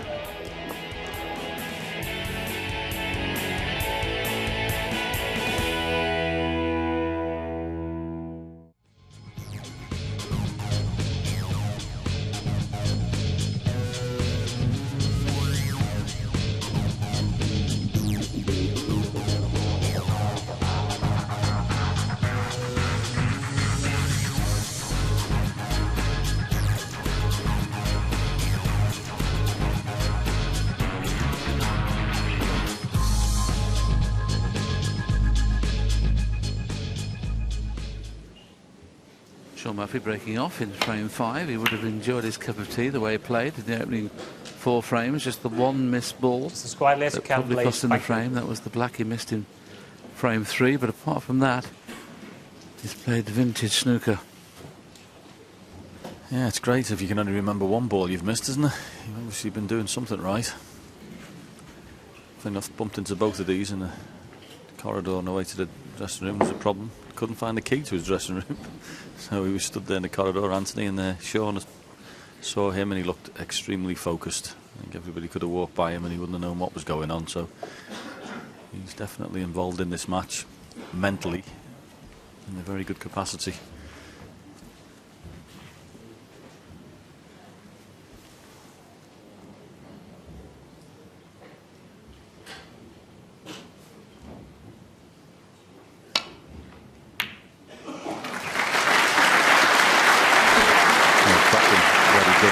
Played that with a lot of left-hand side just to whip the the cue ball round so it didn't contact the black.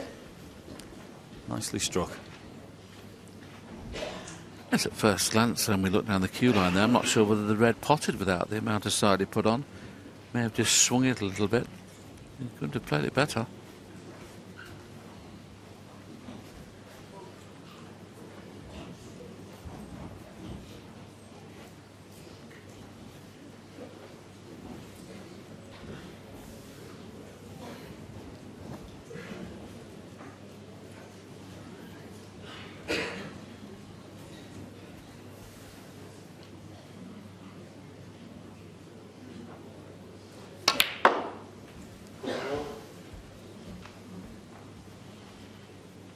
This looks mighty fine.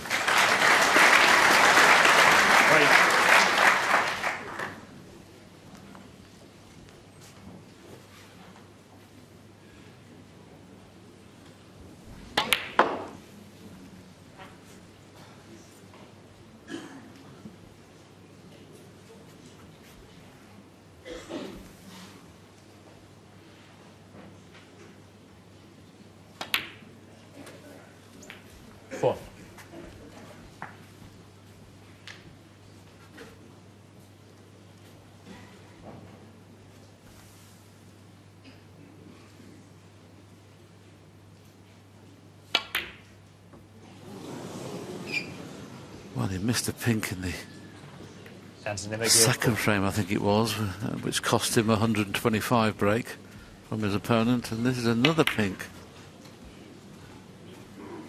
At the interval, I had a text off Mark Selby, and obviously he's watching this match, and he was saying he's missed more balls in the first 3 frames than he did in the whole match against me. But that's what you feel like when you've got beaten, and obviously, Mark, we wish you well. You've been a true champion, and You'll be sitting at home, obviously, a little earlier than you wanted. Yeah, it can happen a little bit, that. But listen, there's a long way to go in this match, we know that, but it does seem to happen with regularity when you played. Play somebody in a qualifier and you'd lose 5-4 or something, and they'd turn up on TV, couldn't pot a ball, and you make it go, how did you lose to him?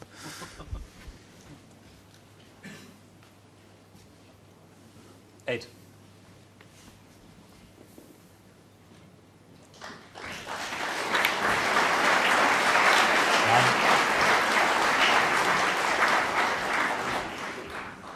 Now he's played purposely on the pink here. If he pots this, the reds are going to split out. The only thing you've not got to do with this is overscrew it, because you could lose the cue ball. This is one you need to stun in nice and firm. Yeah, if you screw it, you lose the cue ball. I'm surprised he played it like that. Couldn't agree with you more, John. We also talk about things when the pack at the back is flat. Now, obviously, when he's playing into the pink, he's playing into a flat pack. And playing the screw shot, that happens 99 times out of 100. Not getting in behind the black, but coming in towards the black cushion.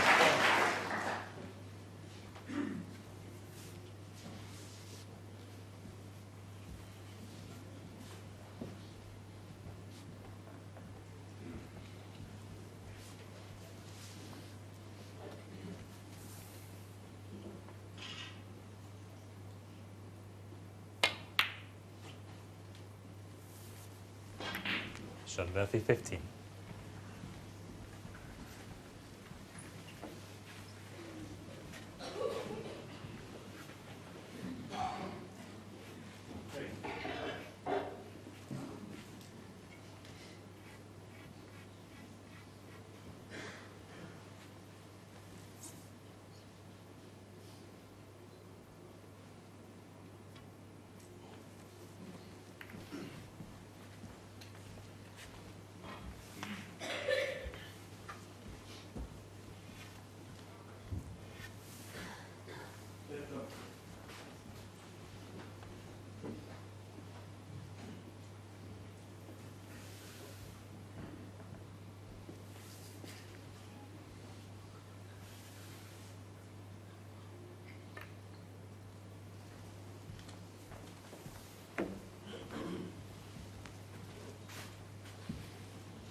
It's always key when playing that safety shot to get as tight to the cushion as you can, to mean that Sean Murphy can't play the same shot as he's played.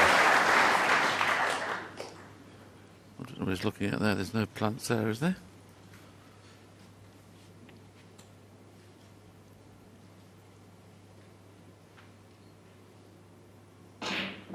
Certainly. He's probably thinking the third red would go in off the other one, but he can't see enough of the red. And in fairness, going up into balk is not an option really where those reds are. So he's played a good shot there, Anthony McGill.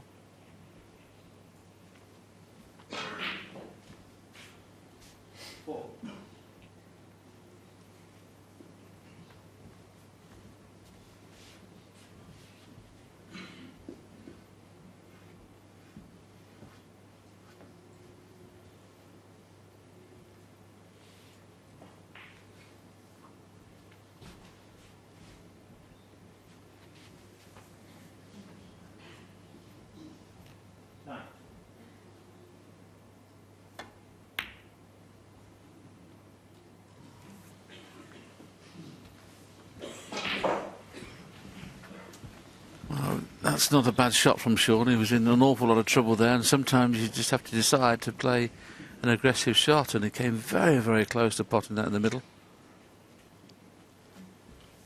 So one good pot gets Anthony McGill in again here.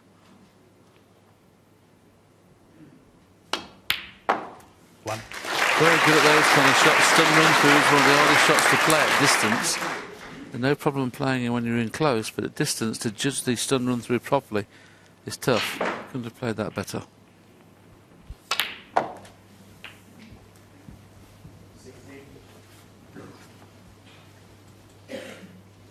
Eight.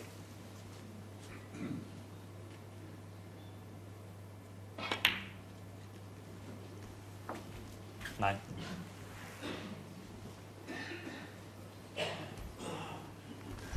A little wry smile from Anthony there. Wanted to be either one side or the other on this blue, particularly wanting to be straight. He can drop this in and the red will go between green and brown. That's the one he's playing on, but it might have been either side of that blue. 14.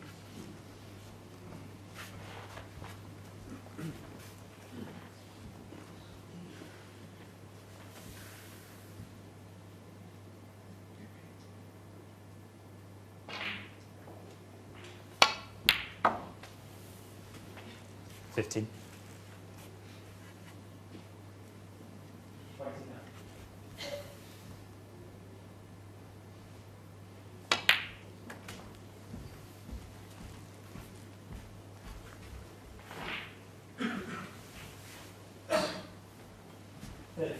20.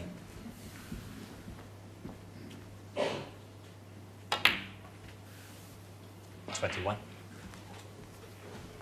Doesn't want to be just off straight on this, which is where he's finished.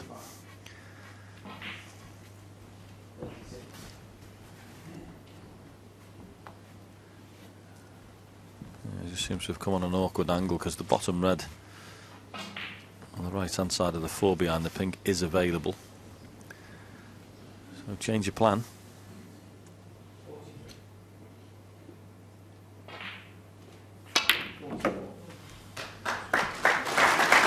Changes work.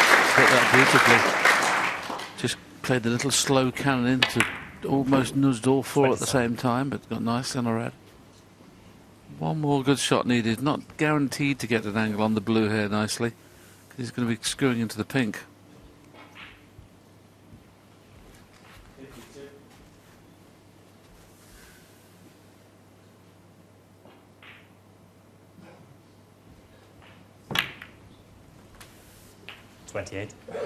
Because of that, decided to try and bring the pink in a potable position. I don't think he's spotted many pinks this morning in the middles. He's missed 2 of them. Not that time, though. And that's a good shot. 34.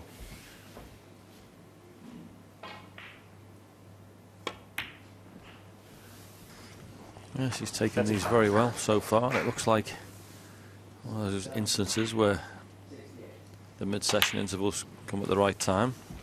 A chance to settle down and collect his thoughts. He's come back in a much more 42. Settled manner here.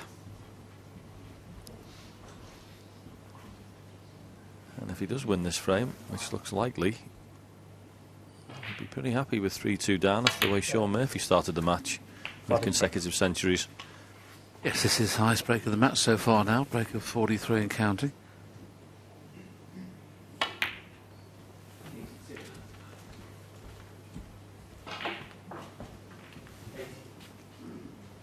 $48.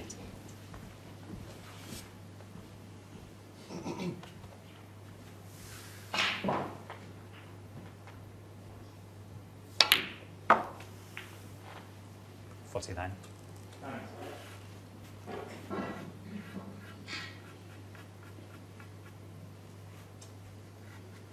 Not ideal on brown or the green here to play it slow enough to hold for the 2 reds, so may have to play a cannon on the 2 reds. Not sure he can miss the kiss on the reds to hold for the red up near the pink. Well, he's taking a chance here, and this could go wrong, but not quite. Well done. 53.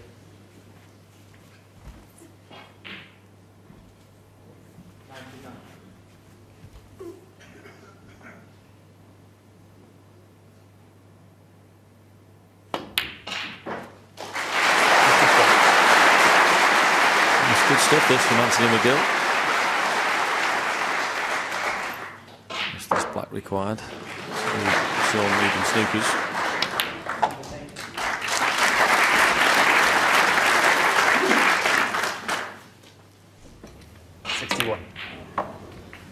There's the excellent positional shot. That's the black.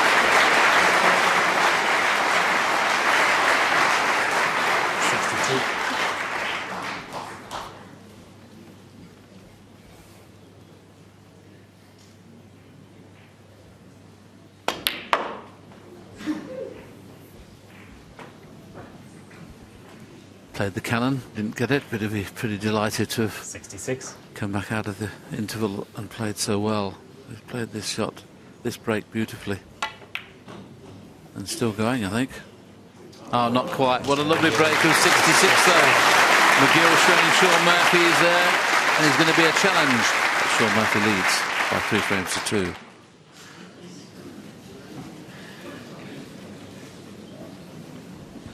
2. A good response from Anthony McGill. This wonderful Crucible Theatre. Big occasion, certainly the biggest in his snookering career so far. Quarter-final of the World Championship, and after Sean Murphy raced into a 2-0 lead with consecutive century breaks, you know, he could have frozen on the big stage, but he hasn't done it. Yeah, I'm watching him with great interest over this last couple of games, because I haven't seen too much of Anthony, but there's not a lot wrong with his game at all. I can't pick a weakness. No, he scores, he picks the right shots out, plays some shots other people don't play. He's very bright in amongst the balls when he's there. It's all there. I mean, he's missed a couple of pinks today, but that's about it so far. That was a good shot, wasn't it, John? Just to play the little soft screw cannon into those 4 reds to bring him into potable position. Yeah, easily could have gone wrong, but... And as you say, we showed the brown to the 3rd last red was a great shot. So he's banging this match.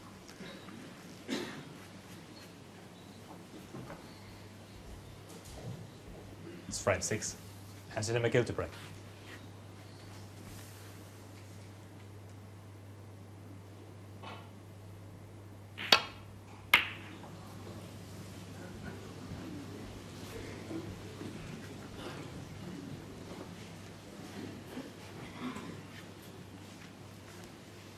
The break off he normally plays. He played a bad one last time he broke off, but he played that one pretty well. This red is on, but can't get round the back of the black, so that's why he's looking at an alternative.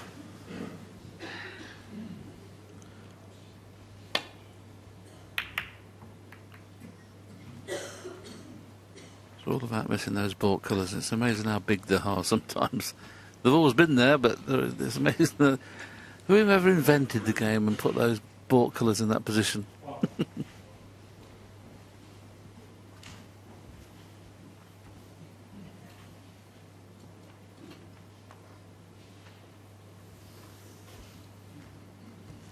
Quite know what he was looking at there, but he thinks he might flick a ball if he plays. The 2 reds on the left hand side will pot, so maybe he's just having a look to see if he can avoid a cannon, or maybe play a cannon off them.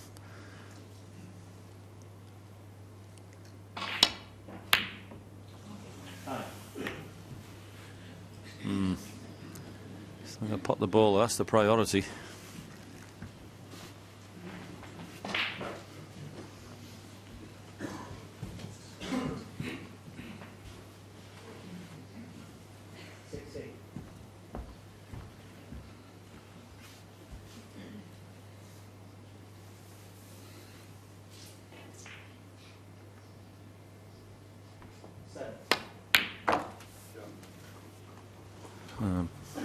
Really well controlled again from Sean, that shot.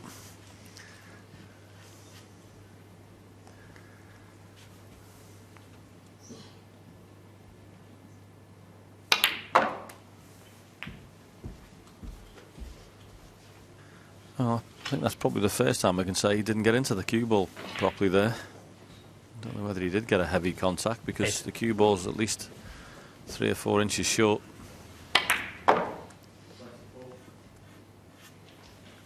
We've mentioned many times how good Sean is with the rest, but the kiss is not on. He'd like to play around the back of the black and kiss the red away from the black, but He'd just be missing that. He could just catch it thin on the right-hand side, but if he can't hold for the black, I'm not too sure whether the pink's available in the middle, but he can certainly get onto the blue.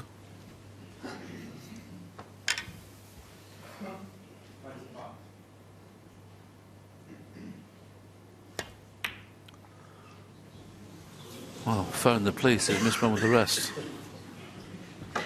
And you know something, if he'd have played the shot up for the blue, he'd never have missed that red. It was just because he was trying to hold it to make sure he stayed on the black is why he missed that. And no surprise, he got it thick.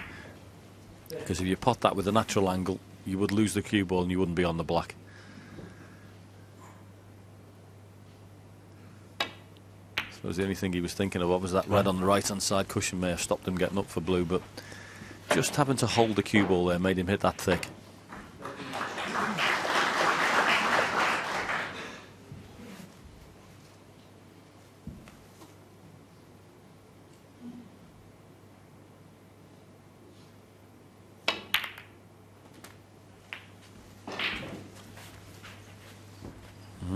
He was anxious there because if he'd just got hampered by that red, it was end of break.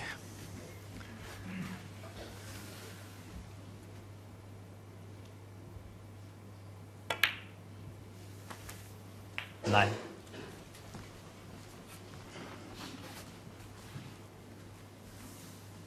Little screw cannon here on the outside red of the cluster.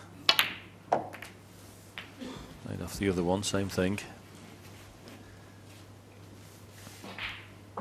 Good chance. 16.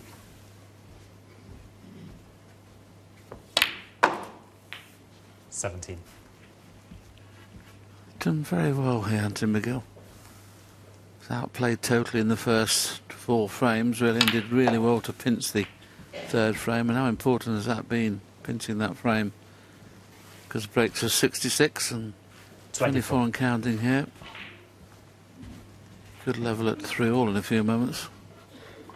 And that's amazing the way he's been kept off the table for most of the session.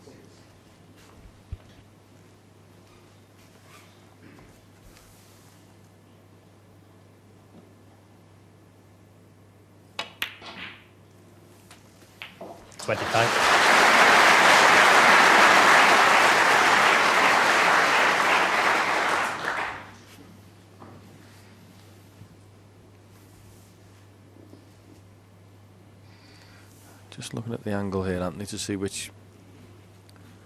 Well, obviously you'd like to get into that pink virtually full ball and these should open up beautifully, but just checking up there's no plants on or knocking anything in. It's a nice firm contact on the pink.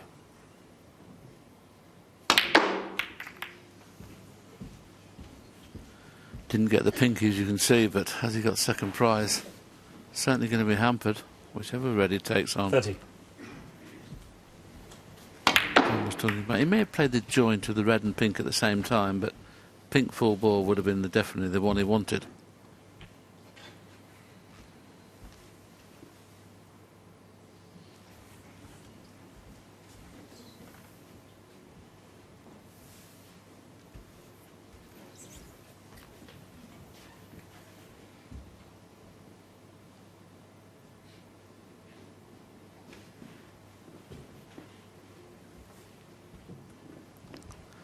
It's not a great position, this, because even if he pots this red, I can't see how he's going to get on a colour.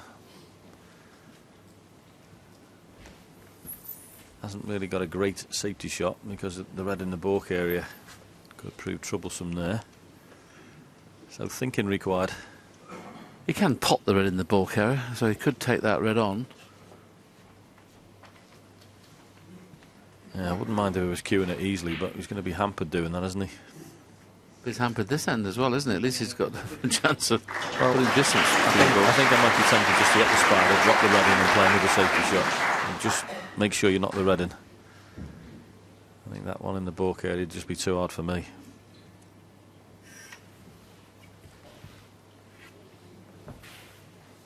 Whether he's going to risk playing this firmly to come for the pink or the blue remains to be seen, but this is not easy by any stretch of the imagination.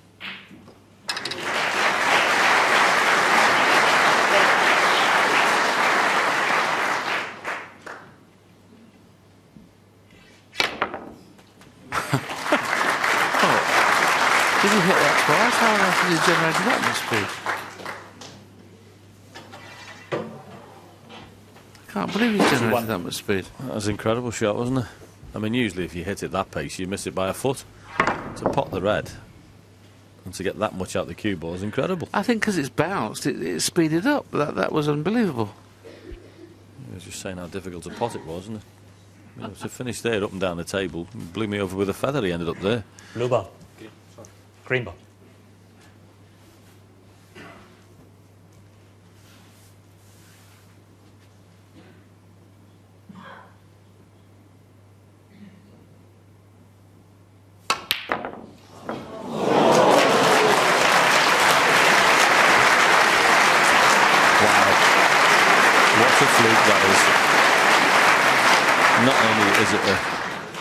A wonderful fluke. 34. Look at the position.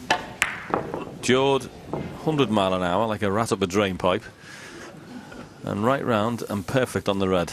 Incredible fluke.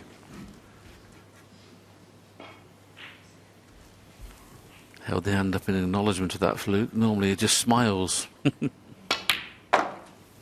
35.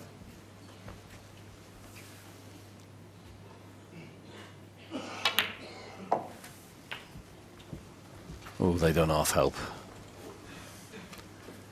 Never had one. 42.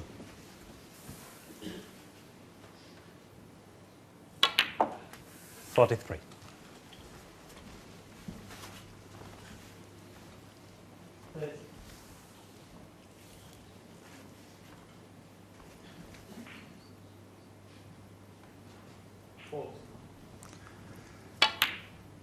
I'm going to YouTube it. I'll find one. You'll be there for a long time. 50.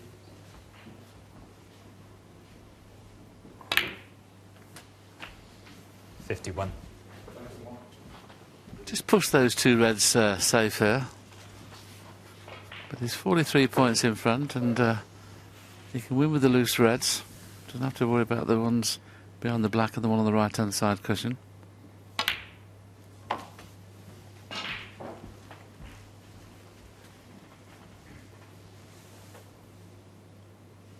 $57.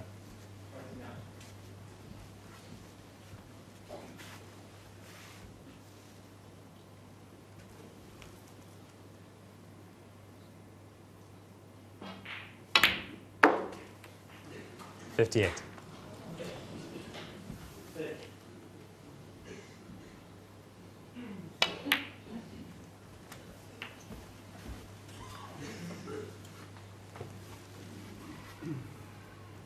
$65.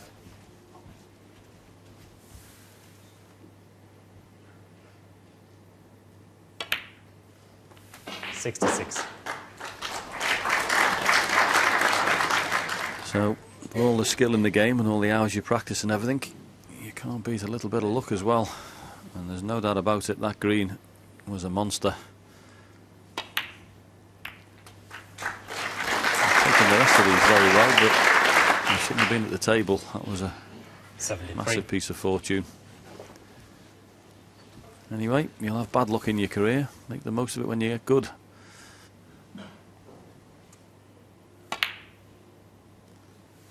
$74.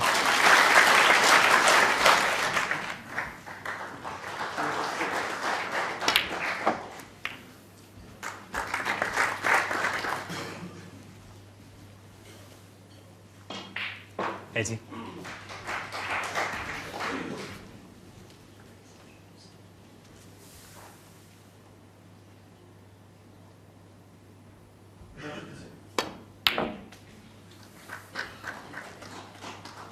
$81.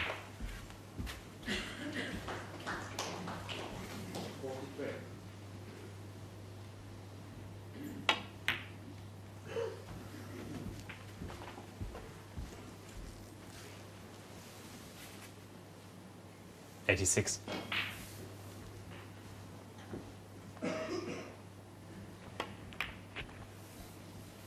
McGill has only had 14 centuries this season, but very quickly he's had 75 career centuries. His highest tournament break is 144.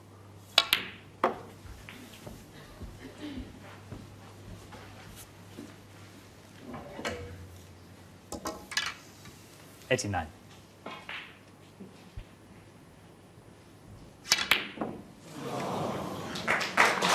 No century there from Anthony McGill, but aided by a massive fluke in the middle of that break. He makes a break of 89 and he draws level. It's 3 frames all.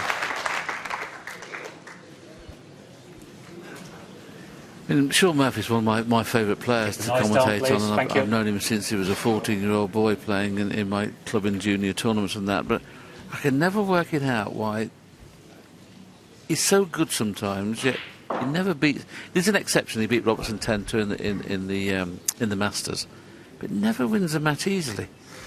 Yeah, I don't know. He does seem to have a few close ones at times, but I mean, there's nothing he can do in that frame. Of course, he's sitting there and it's a monster fluke on the green, isn't it? He looks like he's coming back to the table with the balls at his mercy. I mean, watch this. I mean, it's just incredible the way that's gone in. But it's the position as well that follows, isn't it? Comes up the side cushion, down for the loose red. You know, he's hit it that bad, really, but he's ended up on the board, hasn't he? And if he pots it the way it's finished, he'd have finished up somewhere near the black. Yeah, but you know, he does seem to have a few matches shown. It's the way he plays, I suppose. He plays very attacking stuff, and some days goes all your way, and other days it's a harder day than it should be. But it's amazing this is a scoreline 3-3 at the moment. If you'd have tuned in at 2-0, you wouldn't have been picking 3-3.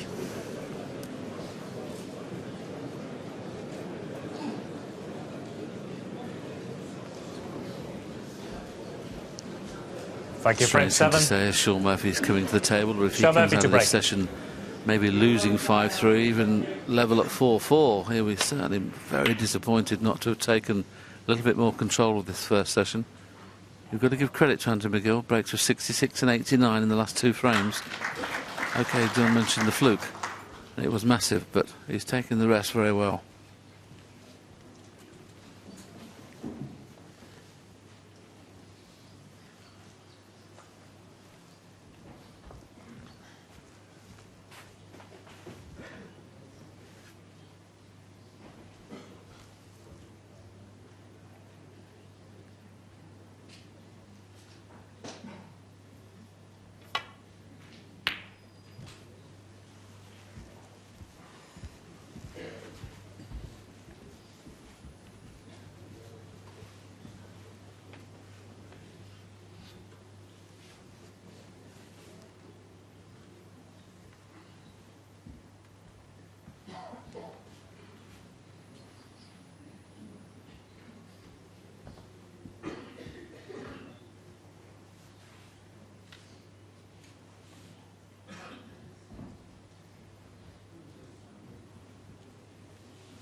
Once again, the ball killer's getting in the way.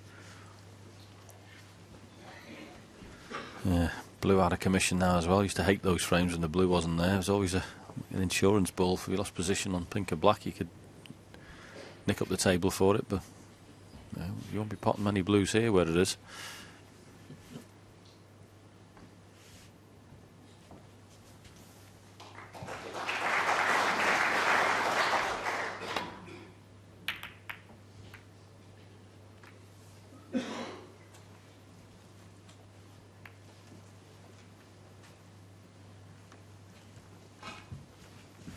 Get through to the potted angle of the red to the extreme right hand side of the table there.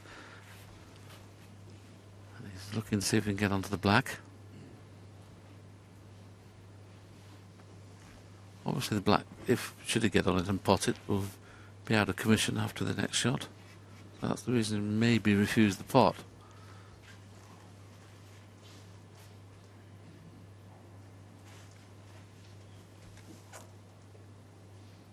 Black will Be moved here if he plays off the one to the extreme left.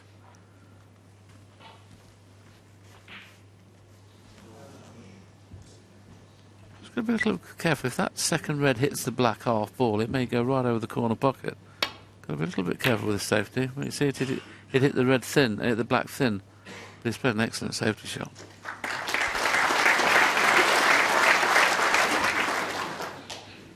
Yeah, good shot. But just the reds on the left-hand side are available for Sean to play off. Just got to be a bit careful here. He doesn't chip one over the corner.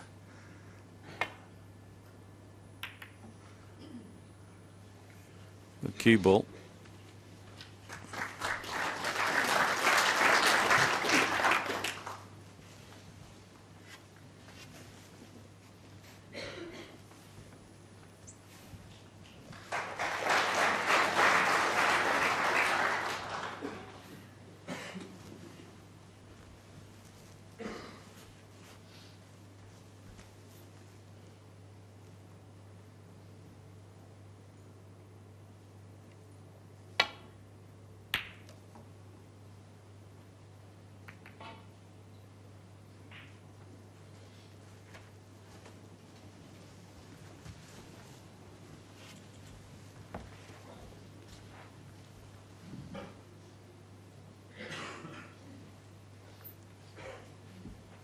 That's the key stat for me, that Sean Murphy's safety success rate is only 80%. And he started the first two frames where he was glued his opponent to the baulk cushion, but since then, all of a sudden he hasn't found the baulk cushion.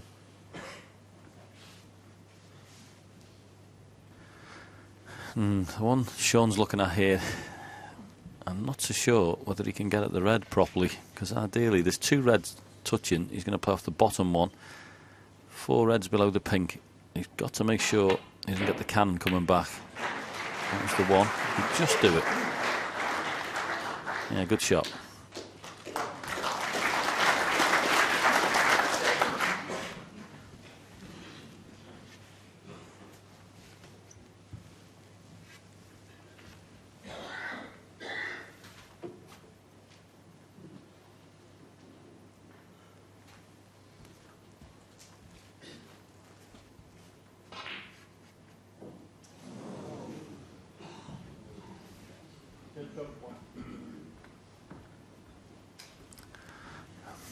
Right, well, the good news here for Anthony McGill, he's having a look.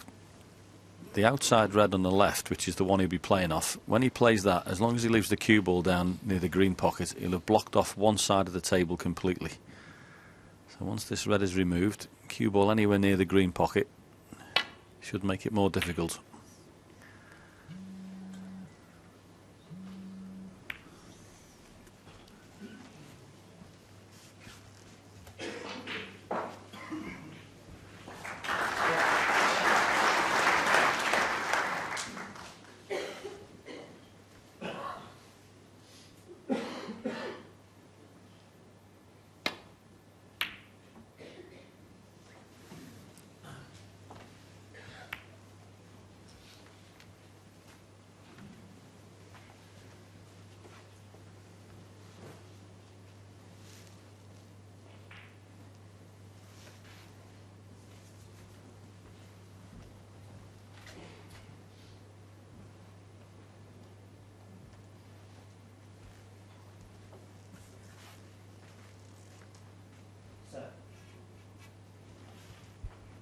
It's again the outside red. He can get very close to cue ball anywhere near the green. That will cut off the same side that John just mentioned, and also put Sean under a lot of pressure with his next safety. Mind you, the red has gone right over the corner. Needs that green, and it hasn't come to his rescue. That's a little unlucky, to be fair. He played the safety shot well.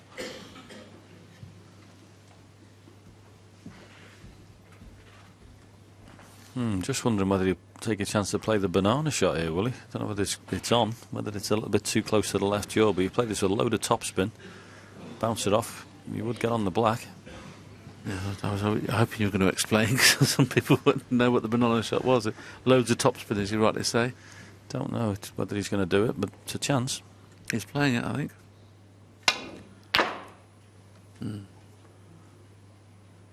Play for the black, probably. 1.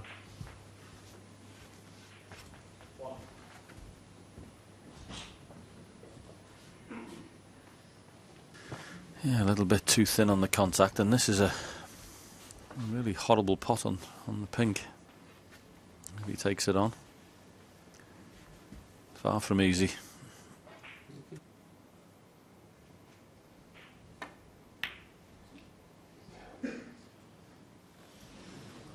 Sean Murphy 1.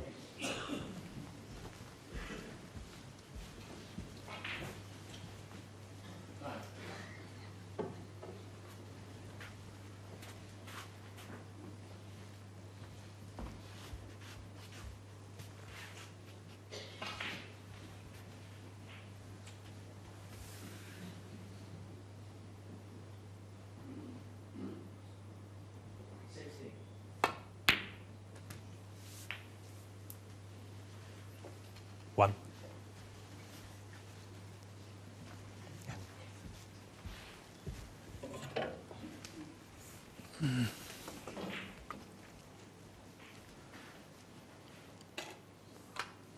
Well, when we were halfway through the third frame, when Murphy was leading 2-0 and 37 points in front, I thought this was going to be a really tough session for Andy McGill. He's got himself right back in it and might even win the session now.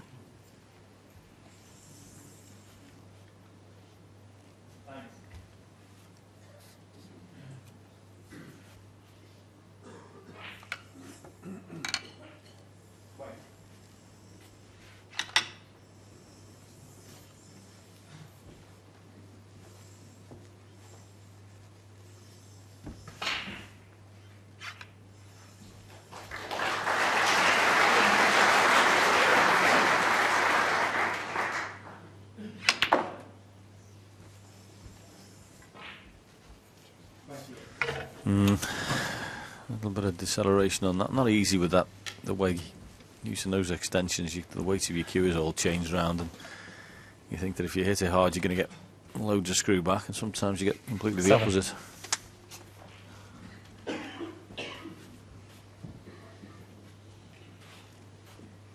Not a straightforward red, and with the blue being out of commission, getting up to one of the bought colours is going to be tough.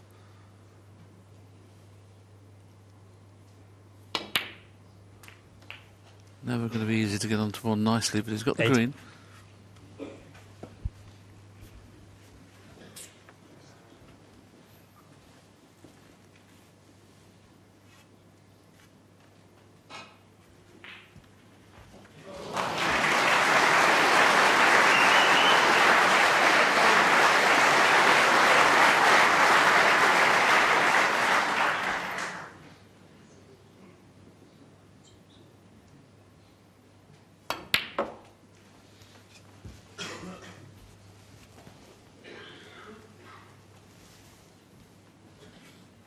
Eleven.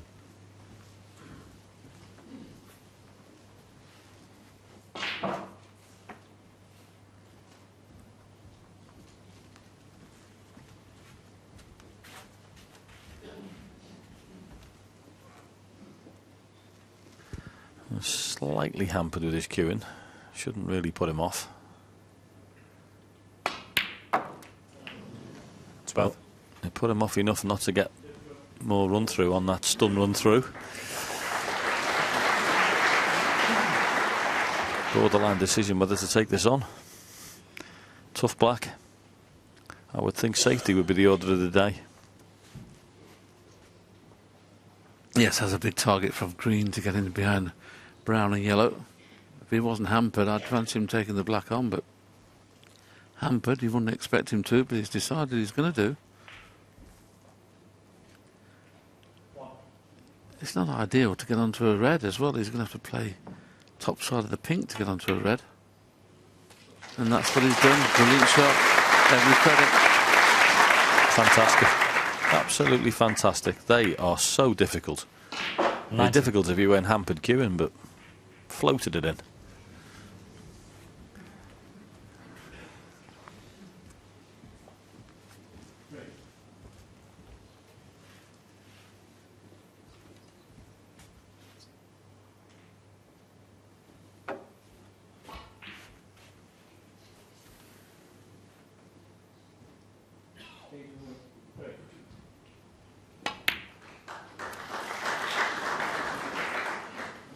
20.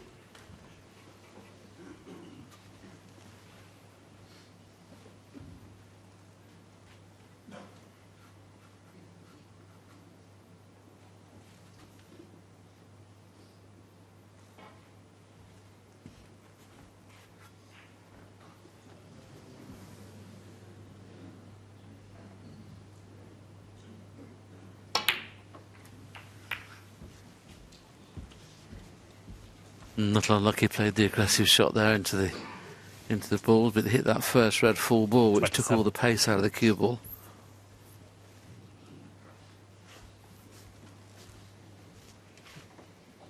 And he'll be a little bit miffed he's having to play a safety shot after that last pot on the black. He would have expected to have a red on.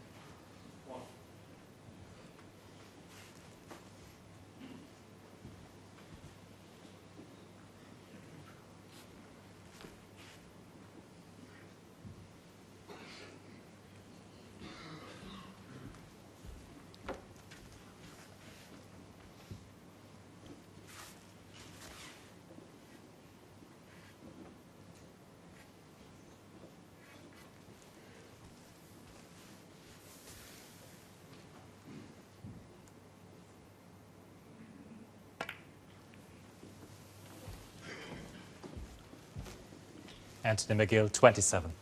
Yeah, good stuff at the moment. Hard match play, isn't it? Nothing wrong with that. Okay, didn't get as many points as he thought he'd get, but come to the table and there's nothing to look at, and all you're trying to do is get out of trouble.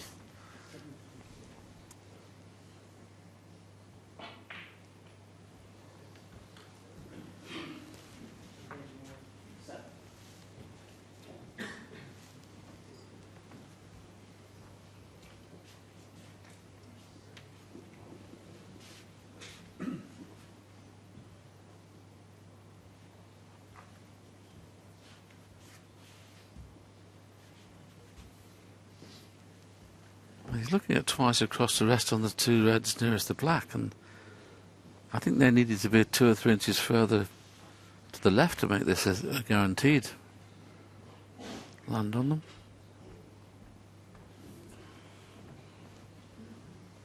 It's obviously coming in between pink and red and trying to rest on those two reds, but it doesn't look a natural to me. Aye, the pink is a big ball here. So's the blue. And a miss. Anthony McGill, 5.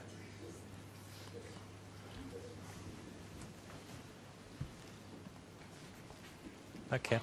Oh, I'm surprised having a put back there. I'm not. I think that's a really horrible shot. It's a shot to nothing, John, isn't it, on the red? He can play back up for baulk colour. If he doesn't get on a baulk colour, he can play the snooker. I think, OK, Sean's made a mess of the first attempt, but he can't hit it so bad the second attempt. Oh. Is he playing to rest on the two reds, John? He must be, but he's hit that. Well, how's he kissed the blue then? I don't know, he's nowhere near it. I mean, I do think it's a really difficult situation. I not disputing that. I wouldn't mind putting him back into bat, I have to be honest with you. We'll wait and see. I mean, you may be right, you may be wrong, but I wouldn't fancy that shot he'd left me. I think... Yeah, but I'm not saying he would pot it, but it's a shot to nothing. Well, he's keeping the pressure on him as well, so we'll see.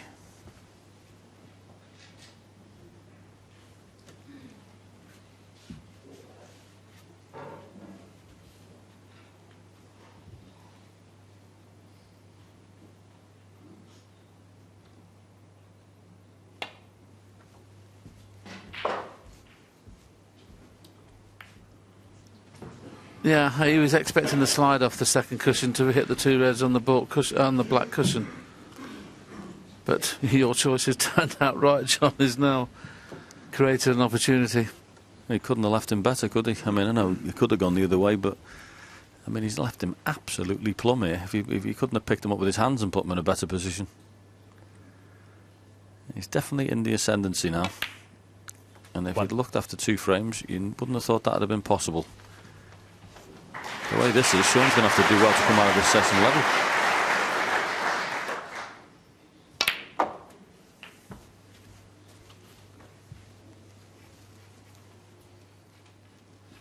Eight.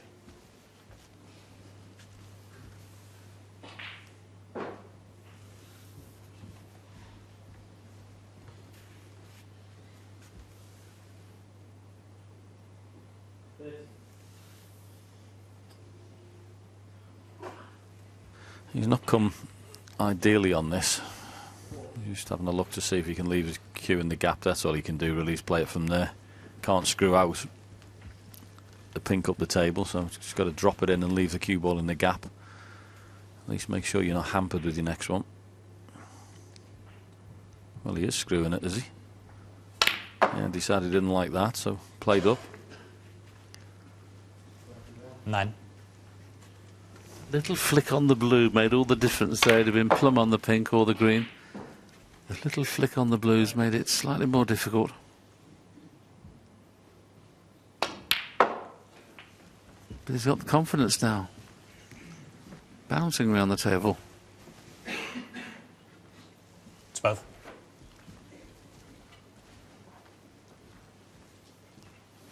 He's a very good match player, this young man. Very good match player. Picks the right shots. Plays them to a high level. Excellent temperament. Scores. Not many things wrong with it, his game. And at the moment, he's got Sean Murphy in a bit of trouble. Because Murphy's certainly been stagnated in the scoring department.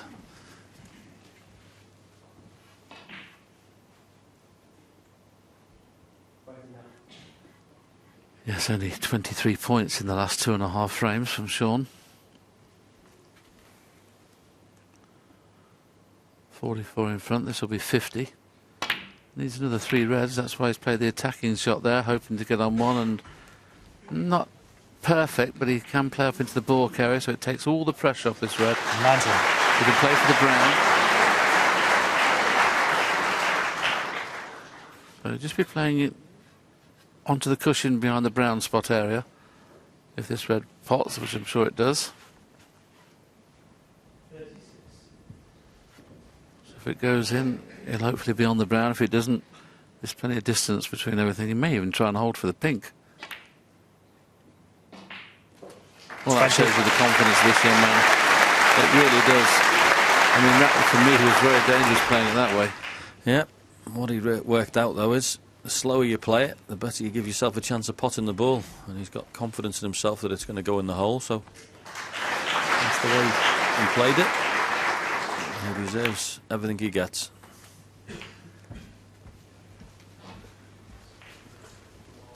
And Sean Murphy has definitely got to put a big effort into the final frame of the session, because it looks like he's going to lose this one and go 4-3 behind. 27.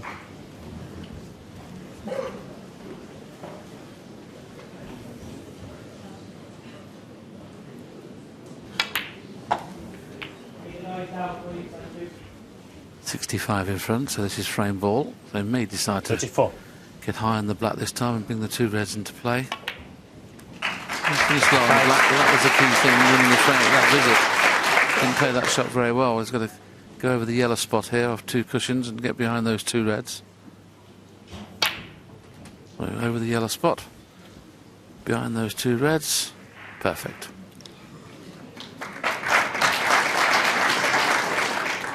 .42.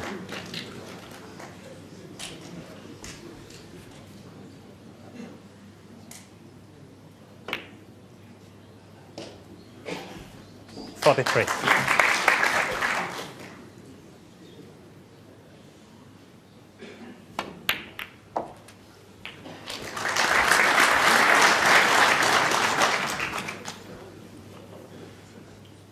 I've seen pictures of him playing in junior pot black here many years ago against Stuart Carrington, and who would have thought a few years later he'd have been competing with one of the world's best, and in the last few frames outplaying one of the world's best.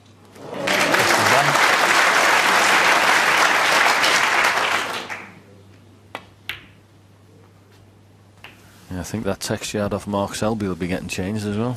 He was saying he was missing a few balls. He'll be saying that's more like it. That's what he played like against me.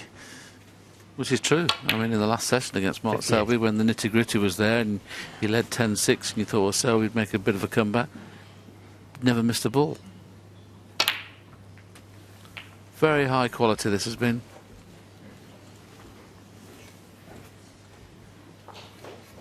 65. Needs the black off this last red if he wants to make a century. What a shame, no century, but he's done remarkably well. He trailed 3-1 at the interval. He's won the 3 frames on the trot now to take the lead for the first time. It's 4-3 to McGill.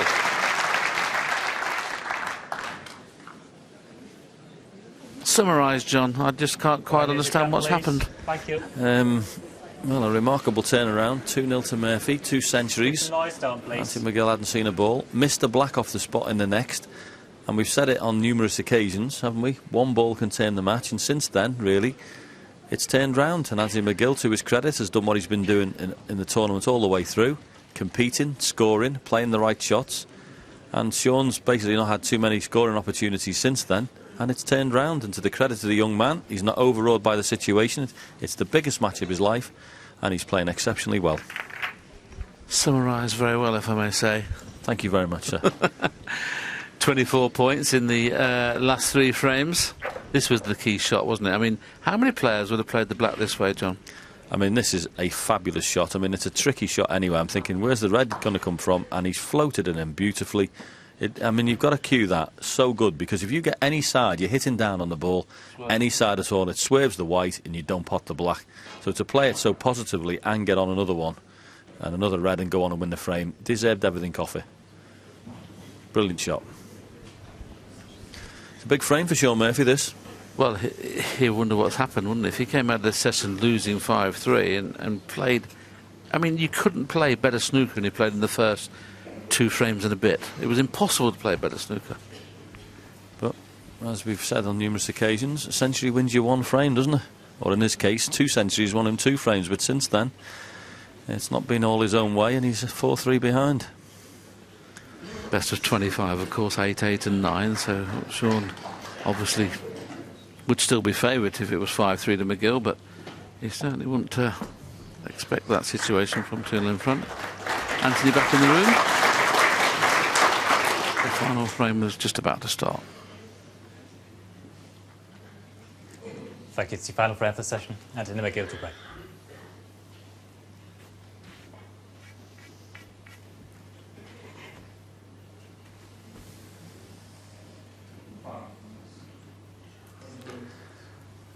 So Anthony McGill breaks off in frame 8. What a fabulous opening session of this quarter-final it's been. 2-0 down early, 3-1 down the interval, turned it round, 4-3 ahead. And a massive frame coming up, well, for both players.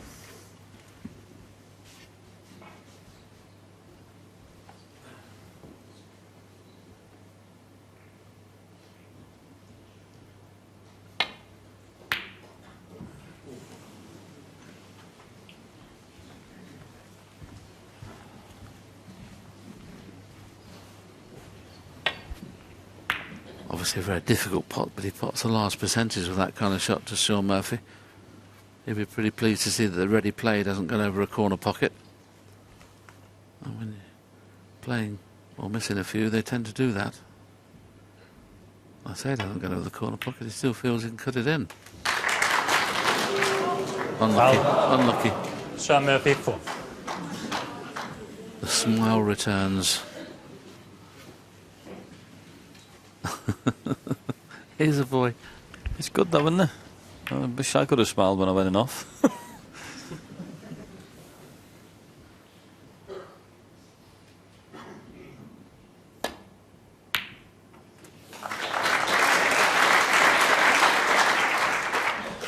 One.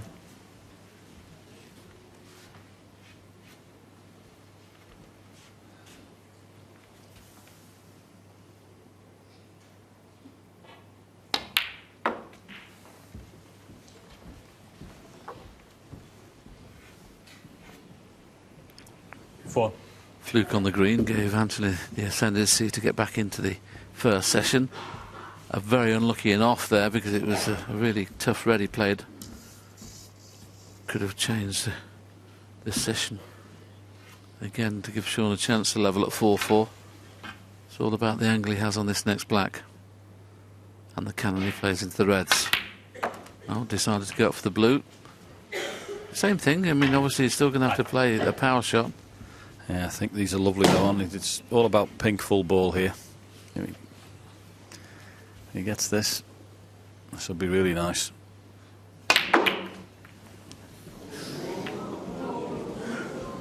Well, I'm saying that. Okay, the red didn't go in, but it's gone safe as well. 10. Very close to going in. And the cannon on it again has put it safe. So, a bit unlucky he's not thinking of cutting that in, is he? No. He couldn't cut that in with a bacon slicer.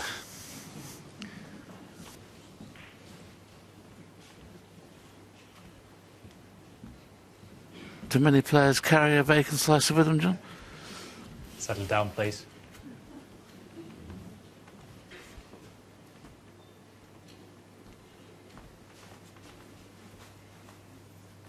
Well, here we go.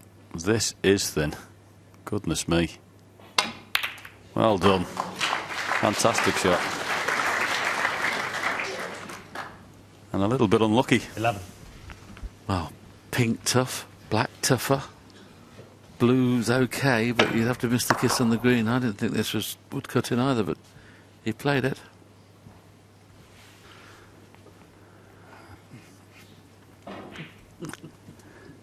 Tell you what, either of these colours are very difficult and fraught with danger. It could be a shot you take on and miss and lose the frame off, or you could knock it in and win it. Massive pressure on this.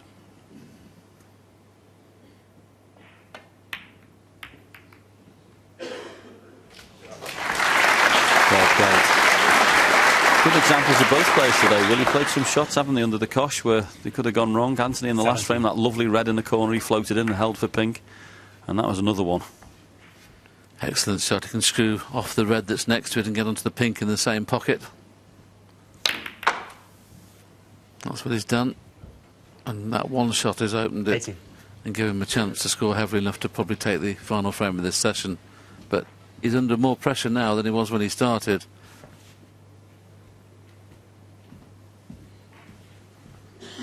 If this was in the third frame, you'd say, well, he's going to score enough to win, but he's under the cosh at the moment, having lost 3 frames on the trot.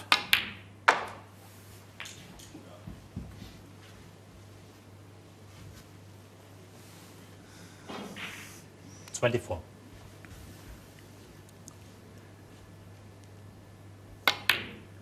Really does hit 20. the cue ball beautifully. I think this cue action is just absolute class. I think Neil Robertson's a cueist. Obviously we talk about O'Sullivan and Trump. Sean Murphy's cue action would be up there with the best of all of them.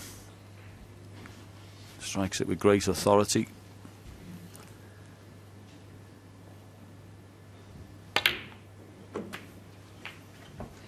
And clever shot there as well. Just a little run through. Push a red out the way. 31. This could be one of the matches of the quarter-final, couldn't it? Because obviously Anthony McGill, nobody knows what we're going to get from Anthony. 32. He's certainly been by far and away the biggest surprise of this tournament. And I know he's a good player because he got to the latter stages of the UK, but I honestly didn't think he could compete consistently at this level. Boy, has he proved us all wrong.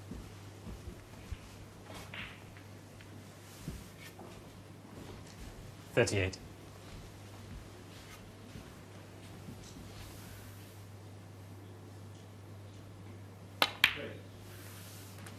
$39. Yeah, good response this from Sean. He realises the importance of this frame. You know, to hit the ball as well as he's done when he's had his chances, and to only come out of it, well, could have come out of it 5-3 behind. Quite amazing. So he's concentrating very hard, fully focused. Take 4-4 and get out of the place. Regroup for later on. Yes, they come back tonight, these two players, and 45. an important session that's going to be. When they level at 4-4, one person would love a lead going into the final session the following day.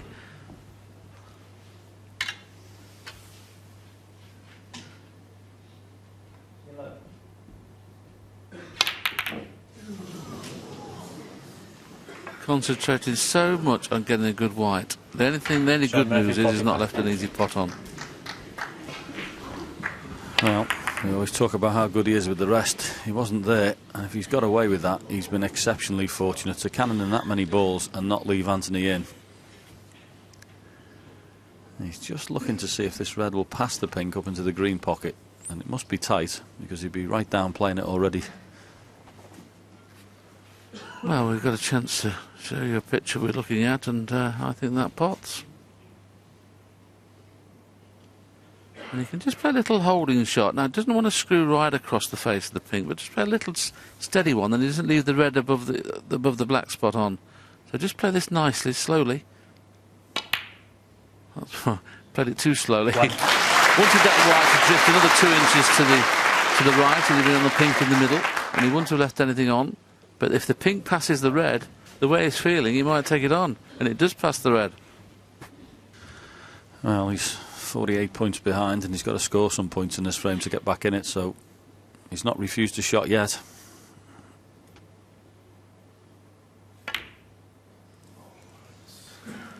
He pulled that one. You could see from behind it was a little bit jabby, that. First one he hasn't really cued properly. When you consider he's played to screw back 2 feet, John, he screwed back 3 inches. It was deceleration, it was a jab. That was nerves.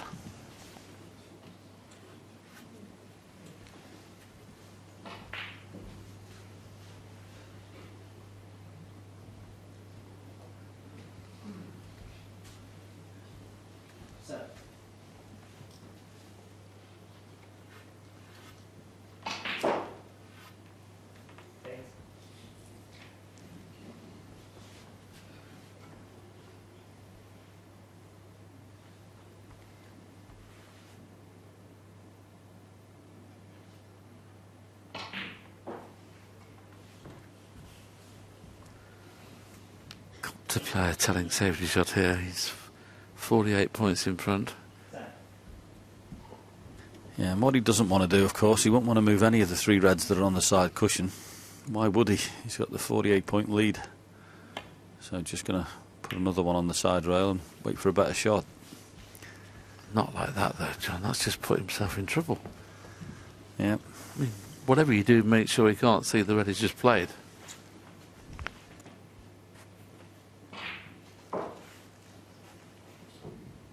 I mean, there's a slight chance McGill could play the red into the 2 reds and the black and still get a good white here.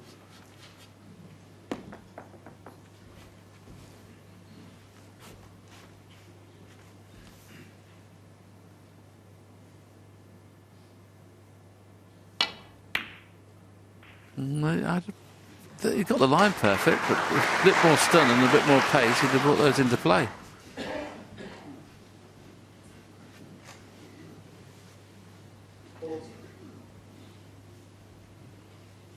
This is a funny little situation with Sean here.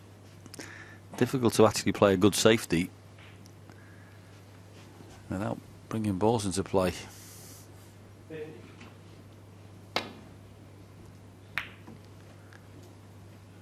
He did that well because that red could have come across and cannoned a few out, so it was about the only shot he could play, and he played that pretty well there.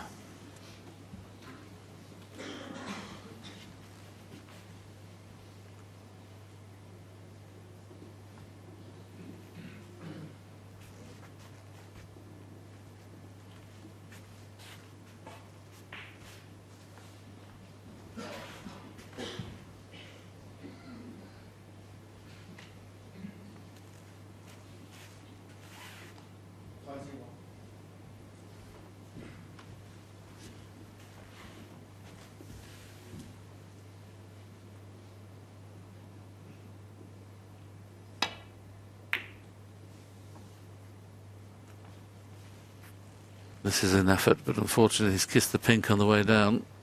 Oh, he hasn't kissed the pink. Wow, what a good safety shot that is now. I think when he was behind the shot, he was thinking, oh, I'm kissing the pink here, so I'm not going to get Sean in trouble. All of a sudden, it's just drifted by the pink. And speaking about drifted, you don't want the cue ball doing it here. I mean, Mike just the only shot for Sean I can see. He can get past that pink for the bottom red on the left. He could just push that onto the top cushion and that would be about as good as he could do, but he wouldn't want it drifting off. He's looking at it. If he plays that, would he leave that red in the middle? Well, do you think he could cut that in? Well, it pots, but if he leaves the white anywhere near the jaws of this bottom pocket, you wouldn't play it, would you? If he left it in between pink and black spot, he would play it.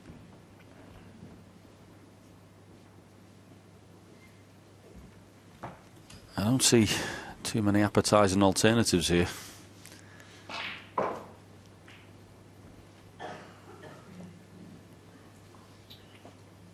Thought of another shot? I mean, Sean did look at the two-cushion escape to rest onto the reds near the black, but that would make that red in the middle easier. I'd rather just take a chance here and just leave the white anywhere within a foot of this bottom corner pocket. Okay, if he pots the ball in the middle, good luck to him. But he's 48 points behind, so, and there still wouldn't be a frame-winning opportunity on, so just a bit more. He's going to have to play that. Thank you for the plays. I suppose he's worried about the double kiss as well in playing the red up and down. Yeah, I think it's a... I might just be tempted to play it really slowly, but I don't know.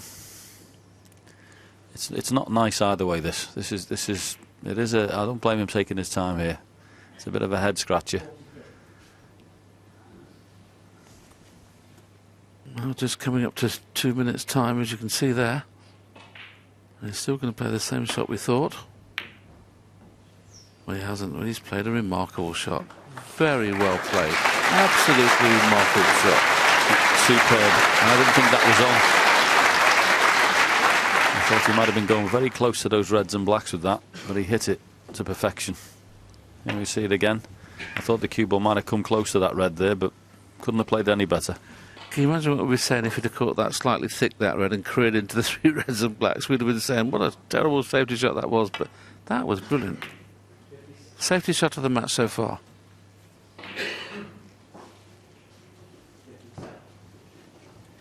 I'll tell you what, that's not a bad reply either, Dan, he's just played there. That is a very clever little shot, and if you had a look at the table a few shots ago, there was 4 reds on the cushion. There isn't now. Got to be very careful in this frame, Sean Murphy.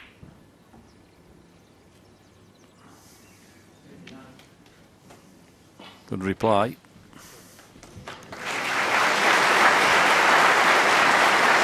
Top of the table from Anthony. He knows that he's covered that red on the right hand side with the yellow.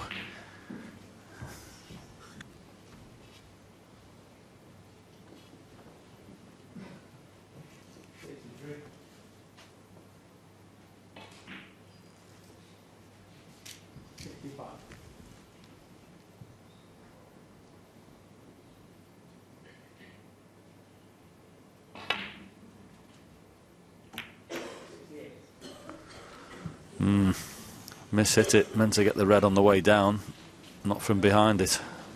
So Sean Murphy's excellent safety shot forced an error there. Can't guarantee position. Here we see it, caught it from behind. Priority here, knock the red in. Difficult to get position off this, but make sure you get the pot.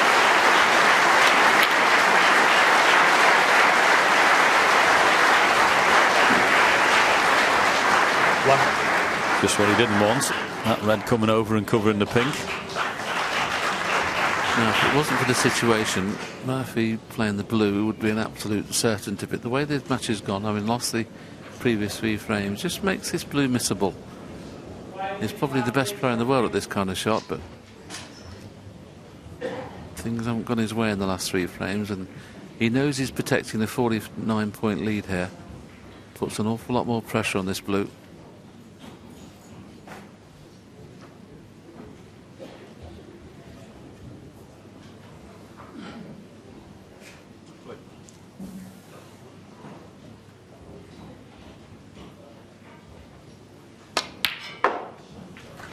He's brilliant at that kind of shot. Can't cue it any better than that. Went in like a laser. 6. Superb. Just a little bit awkward. Not great for one pocket, and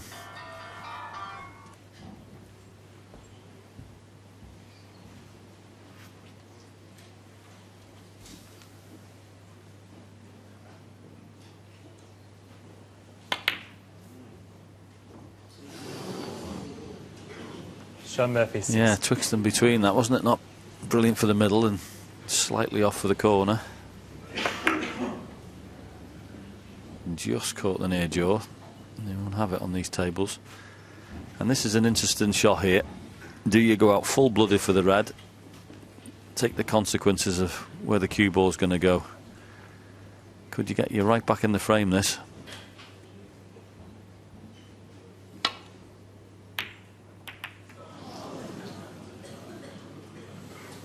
Well, he went for it. I don't blame him. It was very close. But really, it should be Sean Murphy's frame now. Yeah.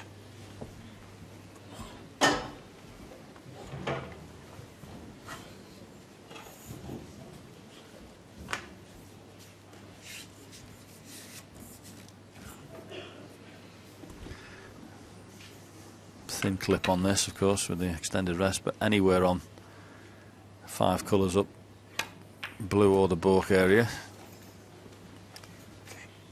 Oh, I couldn't play that any better if you tried. Yes, who gets on the red next to the black now? It'll be frame over, and it's certainly been a match of 2 halves, isn't it? Sean Murphy dominated the first 4 frames. Anthony McGill dominated the second 4. I think on reflection, 4-4 would be a fair result. 6.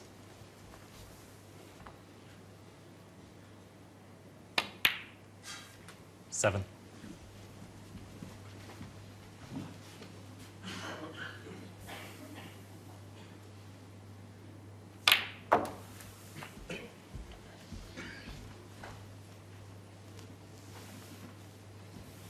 $14.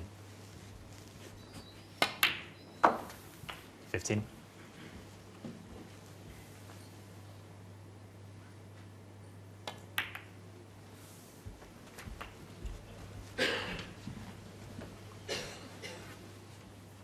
$22.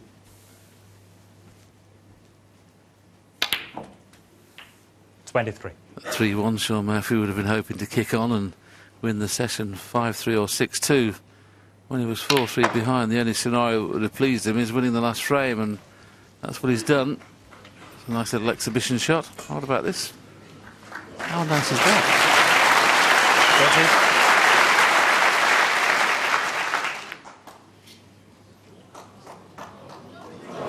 The red hasn't got in, but Anthony McGill, I think, will be more pleased with the 2 players. Both players smile and congratulating each other on an excellent first session. Very intriguing match, all to play for this evening.